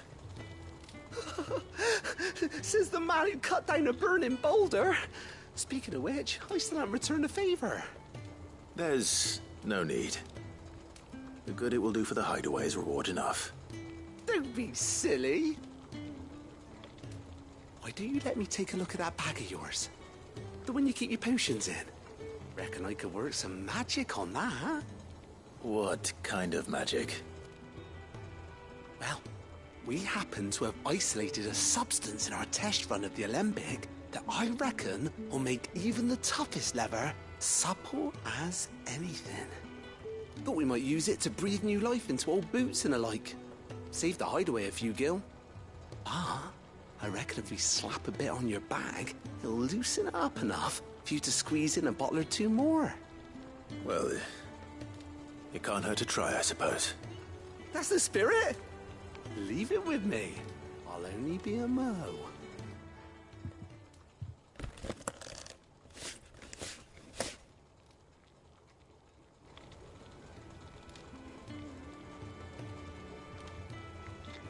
Well, what do you reckon? It certainly feels more flexible. Right? Told you. Thank you. I think. No. Thank you for supporting Mid and the rest of us in our endeavors. Without you, we'd never have been able to discover wonders like that stuff I rubbed on your bag. And I'm telling you, there's plenty more where that came from.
Goat. Still alive, I see. So Lady Karen accepted the ruby. Ah, about that. I tried my best, but she was just too stubborn to take it. She threw it right back in my face, in fact, and told me I could stick my stupid stone where the sun don't shine. Karen refused payment. I hope it wasn't something I said. I'm sure you were as tactful as ever. Let me see what I can do. Oh, wonderful. I hope you have better luck than I did.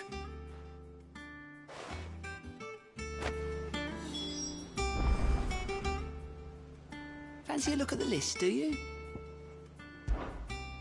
Oh, this time, Otto. Anything catch your eye?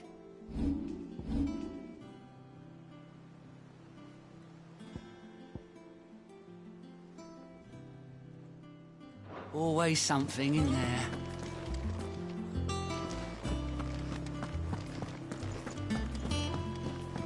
Mid told me she was building a ship. Is that the thing Tomes helped to build? I don't know where Sid gets the energy.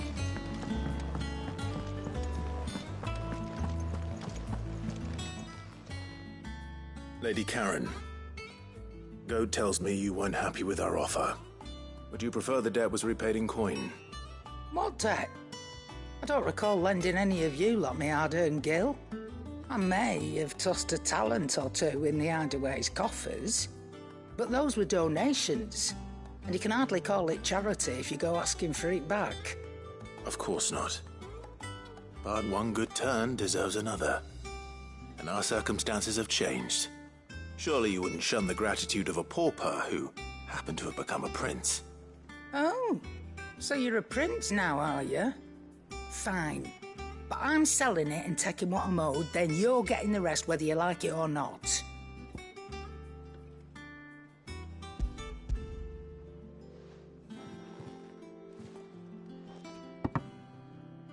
Where'd you even get this?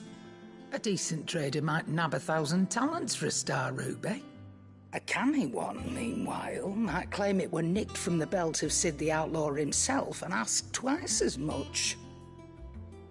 Might be I already have a buyer in mind. Might be you even know her. A fine continental maid whose beauty's only eclipsed by a guile in commerce. You wouldn't mind, would you? Not at all. Just be sure to tell her that it's always a pleasure doing business.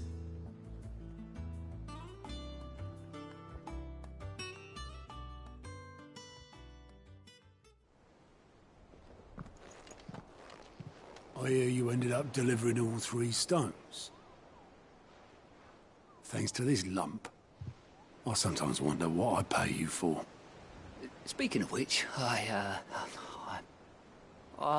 still haven't been paid last month's wages. Oh, so you remember what's owed to you then? Get your ass behind that disc of yours and don't get up before those ledgers are square. Right away.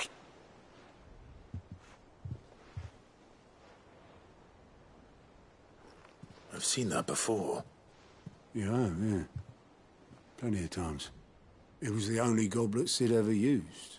Either out of habit, or because the filthy sod couldn't be bothered to find a clean one. I knew so little about him. Like most people. Martha and the Dame both seem to have fond memories of him. I bet they do. How long did you know Sid before he... Before he died? 20 summers, give or take. Back in the day, I was a purser on a trade ship, which is where I met him. He bought passage to... I forget where. But having nothing better to do on the long nights, we set up drinking island rum till the morning bell dragged me back to my duties. Quit my post not long after that, on account of making a fine maiden's belly fat. But me and Sid stayed close, promising we'd one day sail the seas again. That was before fate stepped in and said she was having none of it. The magic woke inside my son soon after his first name day. And there was no hiding his knack. Couldn't you and your family have... My family were the ones who summoned the constable. Wanted the monster taken away. I couldn't turn my back on him. Forget what I felt. And I couldn't for the life of me understand how they could. Luckily, Sid was of the same mind as me. It was him who stood beside me when all I wanted was to tear the whole world down. Him who cried for me when I had no tears left of my own. Him who swore he'd do everything he could to stop it from happening again. And he was true to his word, too. Left the Royal Army once and for all. His ranks, his ribbons, gone. Just like that. Threw away everything he had. All to right a wrong that no one else had the courage to face. I knew then I'd follow that man to the ends of the earth.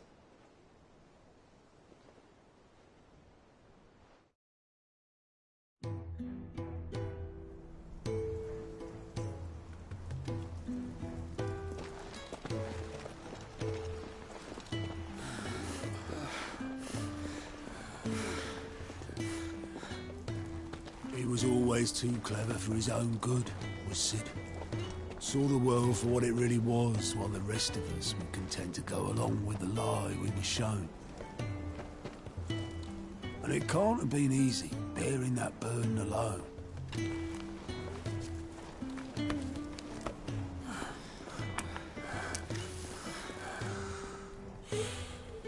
But he didn't let it stop him.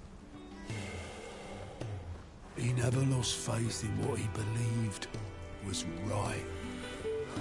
And that gave us faith in him. Faith he'd steer us true.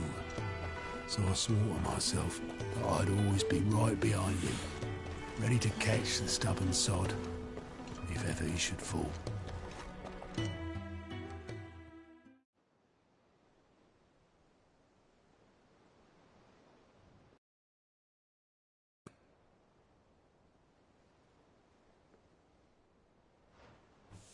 Ignore me. Just the ramblings of a tired old man. Leave that lot. I'll tidy it up in a bit.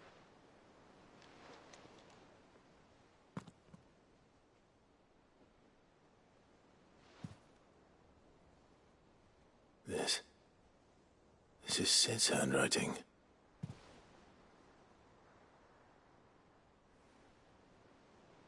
Dear Otto. I may be drunk, but I wanted you to know this place would be fucked without you. I love you, you grumpy old sod.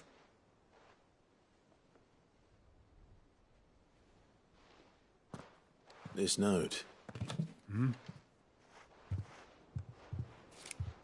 What about it? Sid was right. Without you, we'd all be lost.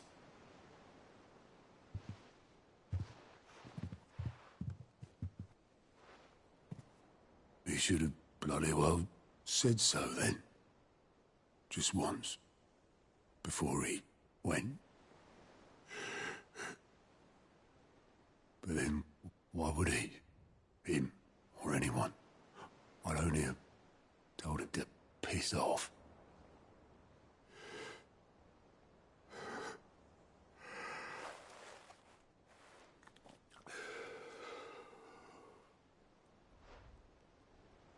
You're wrong, though. Both of you. It was never just me keeping the hideaway afloat. It was all of us. I just shoved people in the right direction, and I barely seem to be able to do that anymore.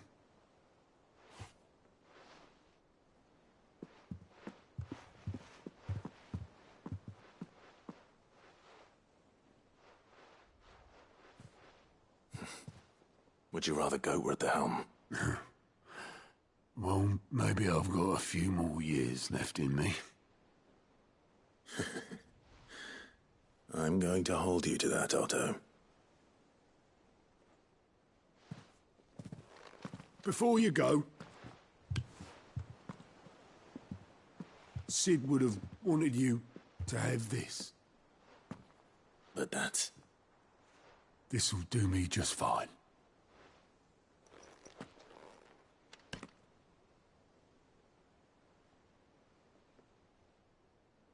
Thanks for the ray of sunshine.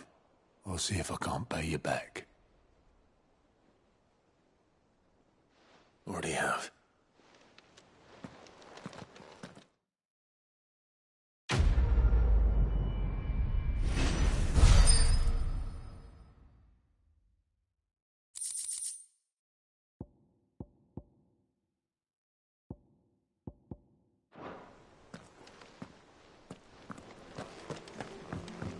Mid told me she was building a ship.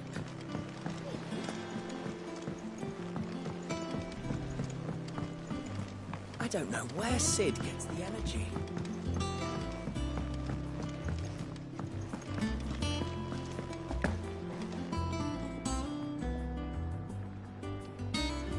I noticed you and Torgal had gone off somewhere. Take him for a walk, did you? You could say that.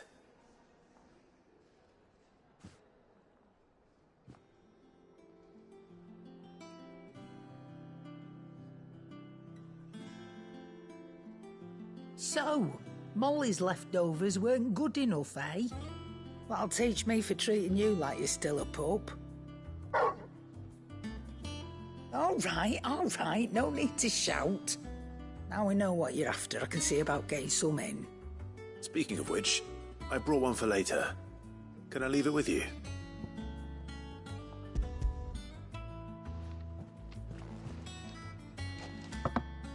You can, aye. I'm nice like that. In return, you can thank Tomes for me. The bloody know-it-all.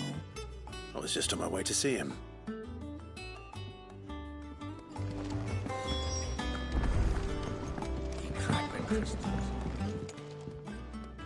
Sorry for the wait, but hopefully you'll agree it was worth it. You learned something about that sword, then? I did better than that.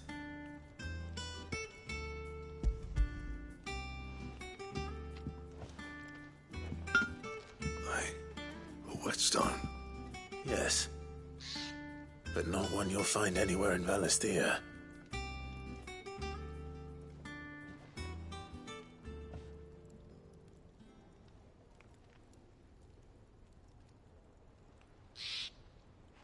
No wonder I couldn't get the same finish on the grinding wheel.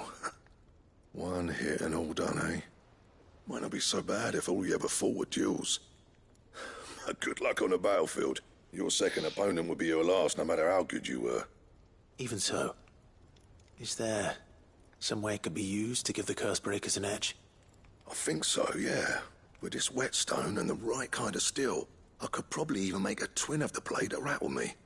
But there'd be no replacing this little rock once I worn it down to a sliver. I reckon we get a dozen swords from it, if that.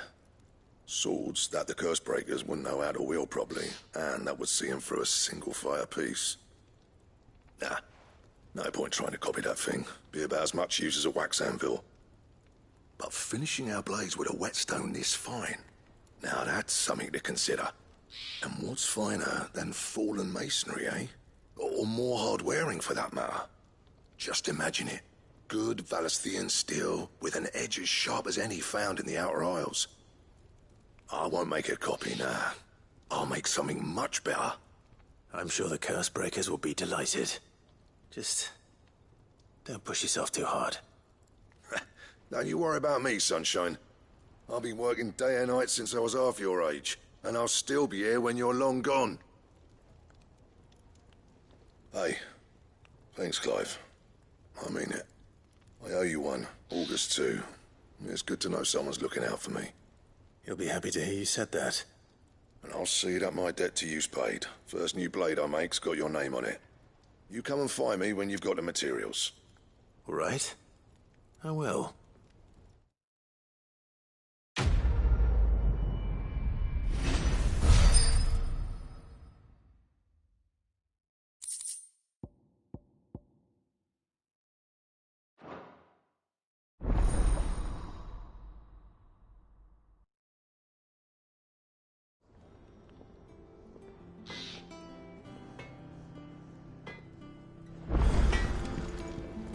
Back, are you?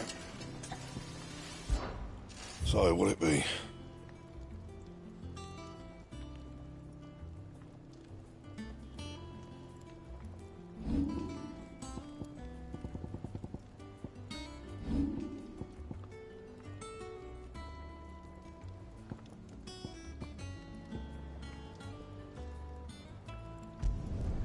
Should last you a good while.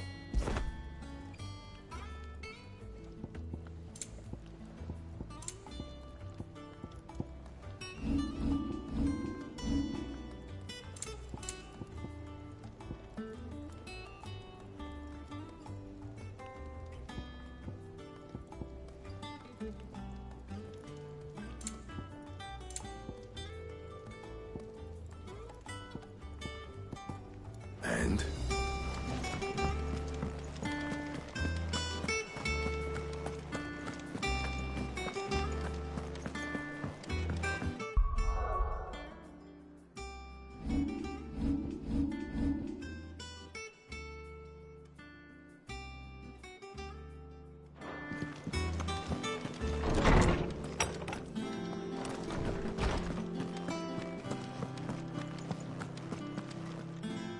Ah, Clive. Were you able to locate your quarry? We were indeed, Lawsman. You pointed us in exactly the right direction. And Torgal's been a very happy hound ever since. Very good, very good. Lady Karen sends her thanks, by the way, for your part in solving the mystery. Ah. But that reminds me. After your last visit, I found myself pondering Torgal's talents. Do you recall our conversation concerning Lady Jill's role in Torgal's transformation? About how she somehow woke the power within him. Precisely that. A reasonable conclusion, I thought. But one which raised certain questions in my mind. You see, the Fenrir of legend served Shiva and Shiva alone. And while the powers attributed to him are certainly impressive, the records imply they are somewhat different in nature to those you described Torgal as having used. What are you suggesting? That Torgal may be the beneficiary of more than one icon's power. Consider that in addition to Lady Jill, he has served as a loyal companion to you, your brother, and even the late Cid. In short, the icons hitherto near at hand, or should I say at paw, have been diverse and plenty, and that number has only grown as the realm's dominance have fallen to your sword. One can but speculate as to how all of this has affected Torgal. He has seemed more fierce of late. And if I am not mistaken, he will grow fiercer still. We are fortunate indeed to be able to count him amongst our allies and not our adversaries. Oh, he's more than an ally. He's a friend.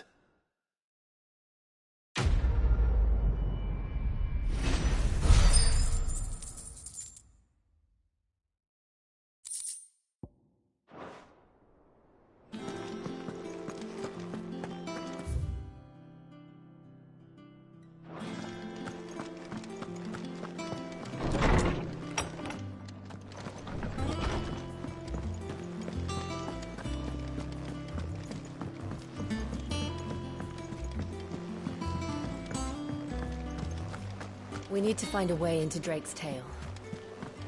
Is that the thing Tomes helped to build? Mid told me she was building a ship.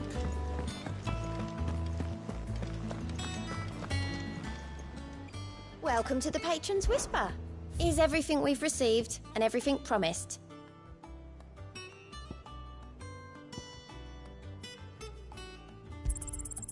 Here you are. All done?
don't know where Sid gets the energy.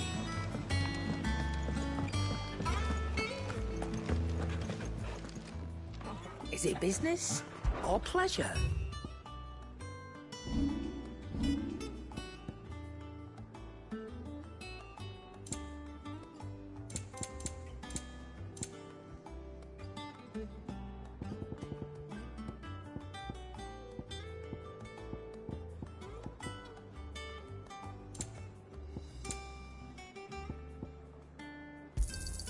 It'd better all be here.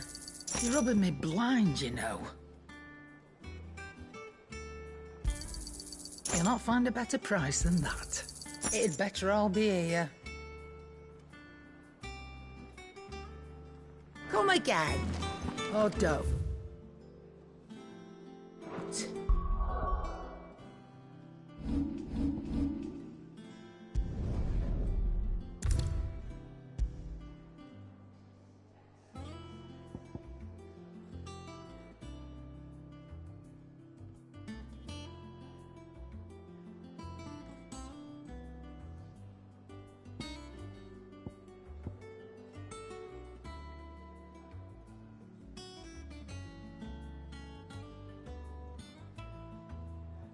I'm not much bothered either way.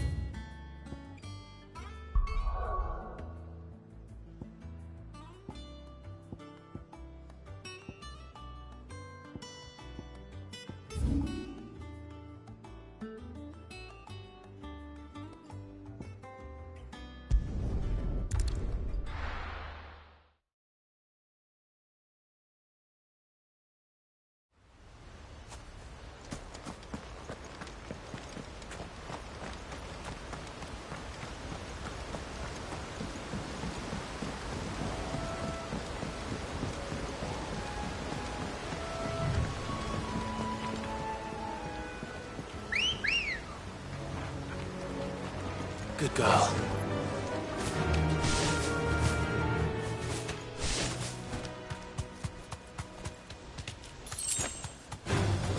All right.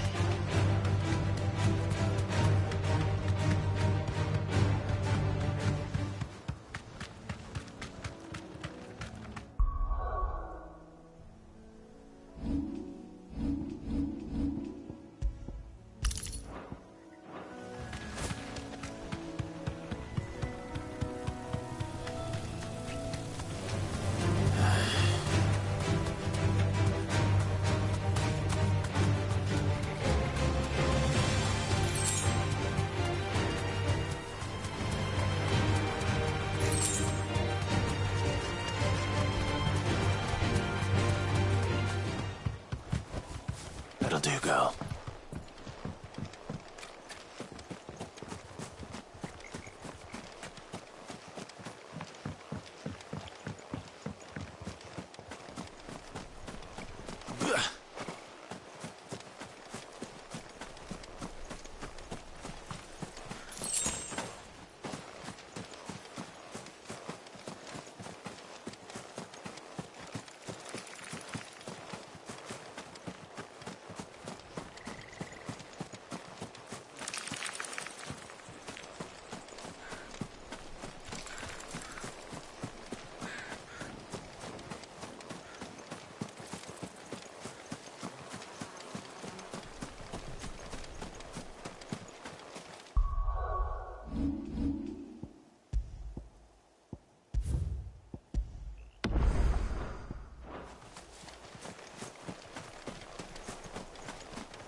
this one.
Back to sleep with you.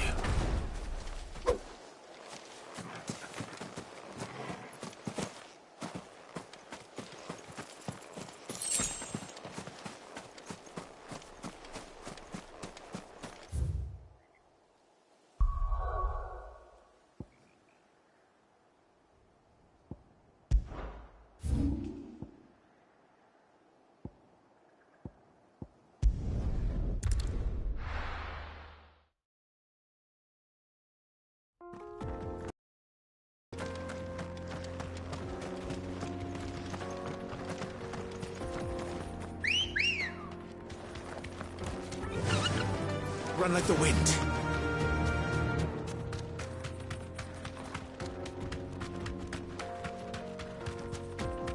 This used to be a trade route for merchants crossing the Scars, till the Republic laid a new road wide enough to let wagons pass, and all official traffic moved there. Leaving this one for those living outside the law. Indeed. I doubt we'll be the only outlaws on the trail today.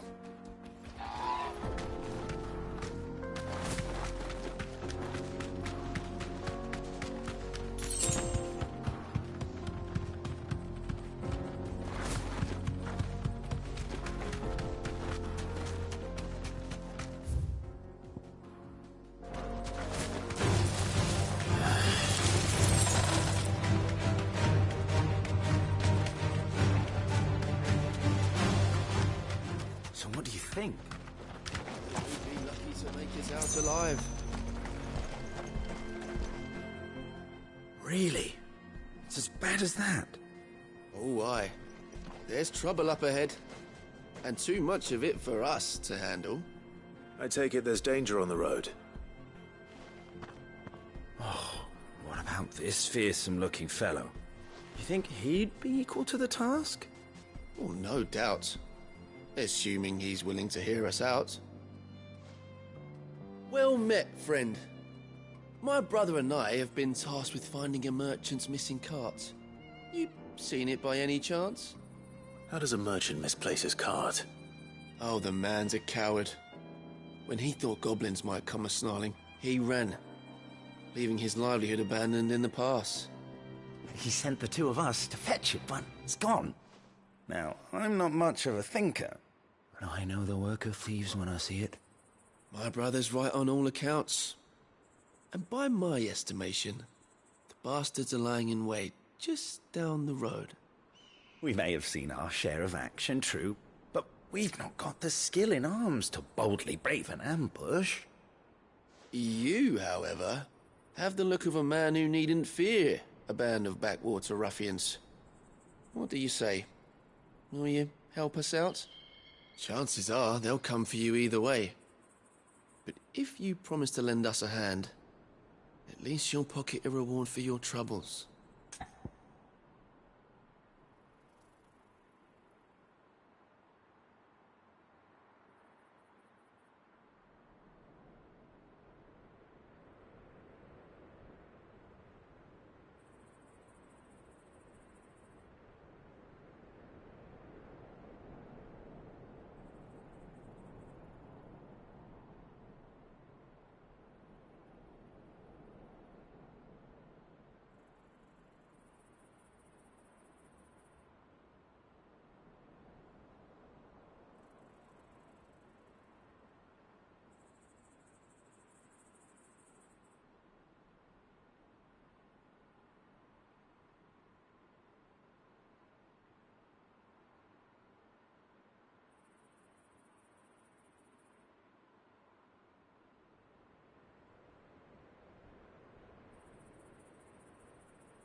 Well, if I'm going to have to deal with them anyway. You've clearly got a fine head on those broad shoulders. We're lucky you came along. Now, hoping to make a heavy purse in Bocklad, our merchant friend loaded his cart with as much as it would carry. Reckon he won't be forking over the rest of our fee if we don't find those goods. So, while you're seeing to those bandits, you keep your eyes open. All right. Just don't expect me to drag the cart out of there myself. No. You can leave the cart to us. You just put an end to those bandits and point us in the right direction. You do that, we'll take care of the rest.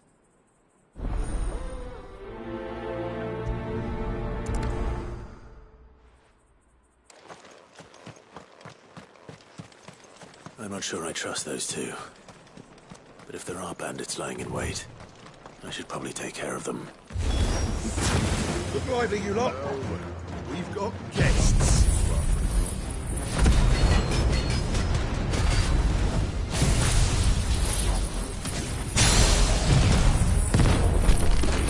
These must be our bandits.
That's them dealt with. Now, where's that cart?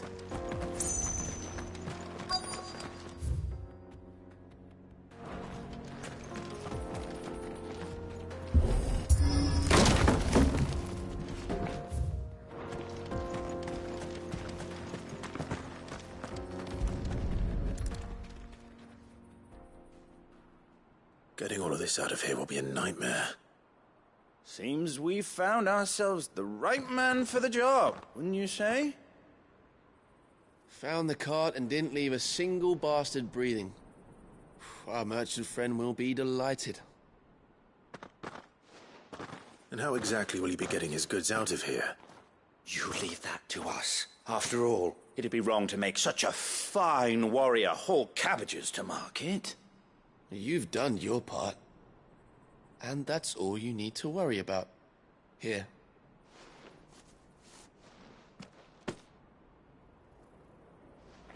It's been a pleasure. Now piss off. There's no need to be so rude, brother. What if we want his help again next time?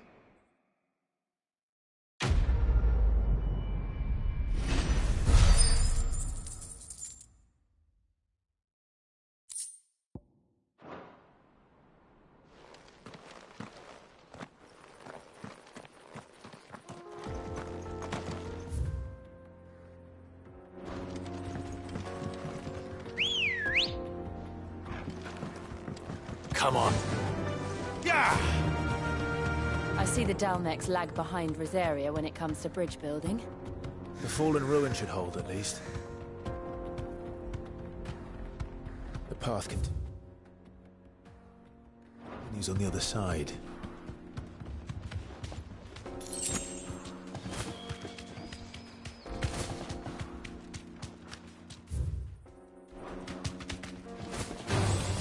Enough of you, are there?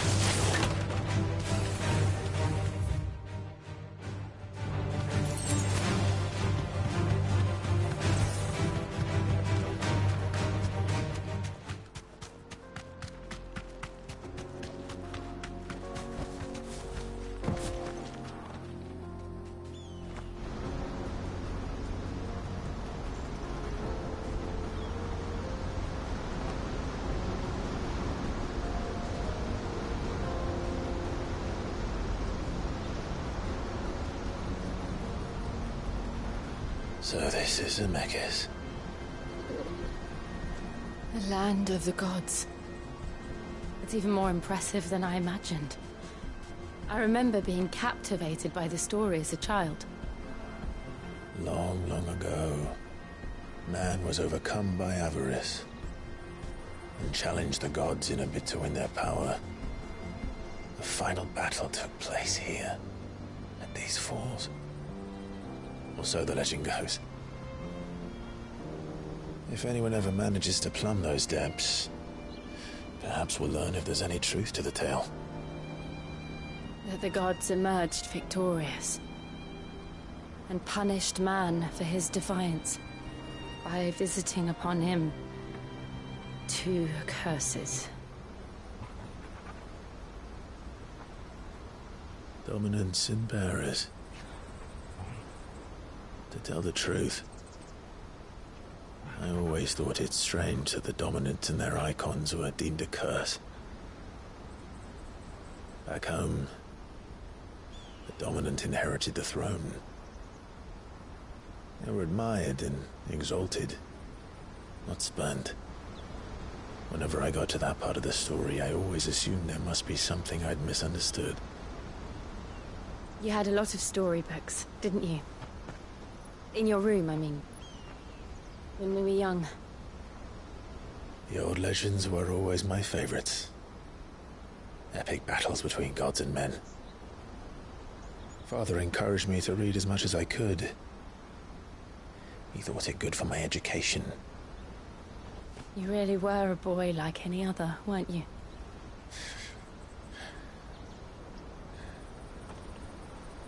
Just look at this place. It's enough to make you believe the legends are true. I know.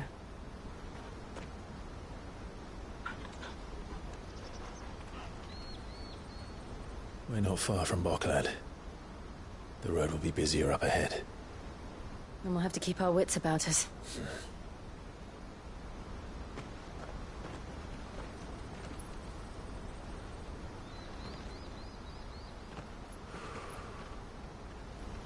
Clive? Something wrong? Nothing. It's nothing.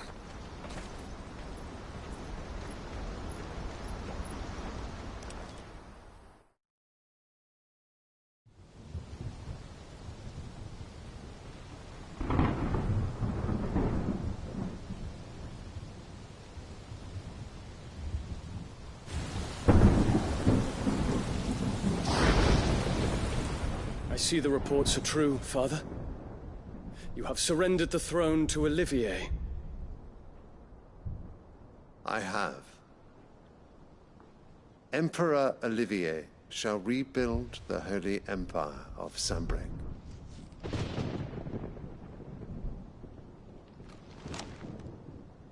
How is he to rule an empire? He is but a boy. I shall advise him until he comes of age. Father, please. Or for as long as I am able. The empire we seek to build needs young blood to rule it, and I can think of none better suited to the task.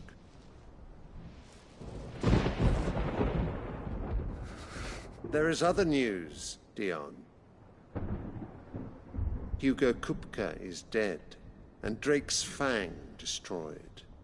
The pillars of the Republic have fallen. Ere long, the Imperial banner shall fly over every city in Storm. And then, Valisthea. All shall bow before their Emperor. Father, these are the words of a tyrant. They are the words of a god. The Emperor whom I gladly serve. Great Grieger, made flesh.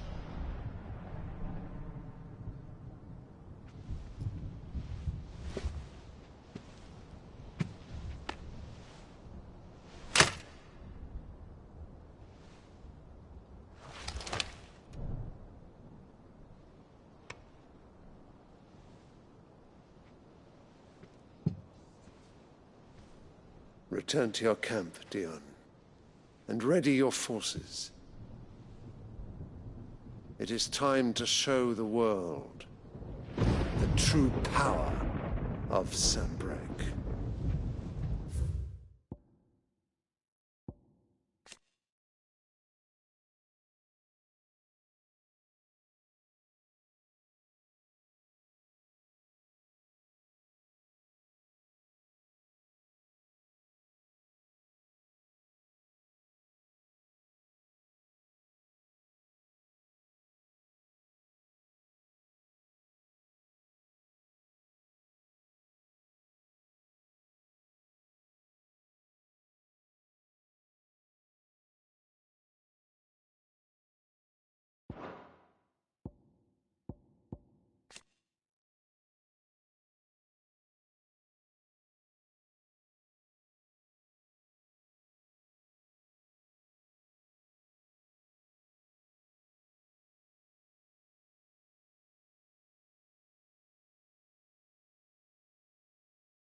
Father.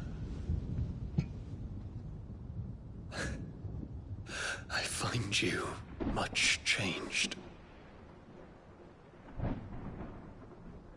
Is this truly the path you wish to tread? Or are these the ambitions of another? Of Ultima, perhaps?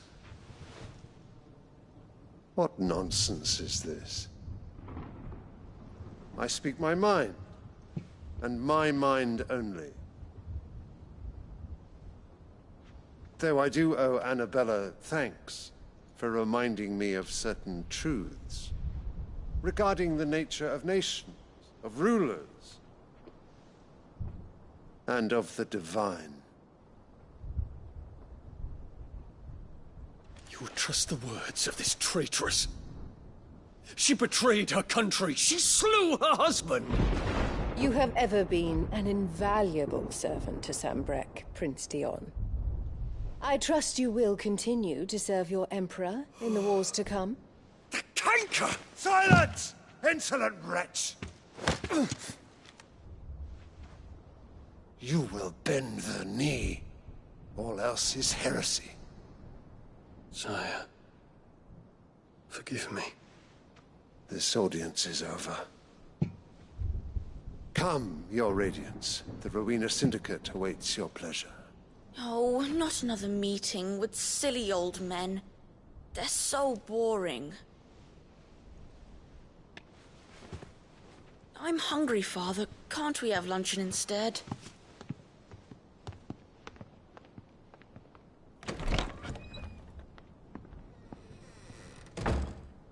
Does it pain you that you will not inherit your father's throne?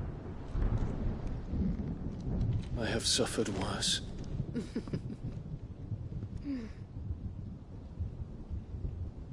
Count your blessings, Dion.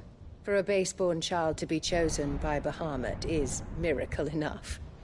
You have risen high on his wings, but you shall rise no higher, lest your impure blood stain the throne. What do you know of my blood?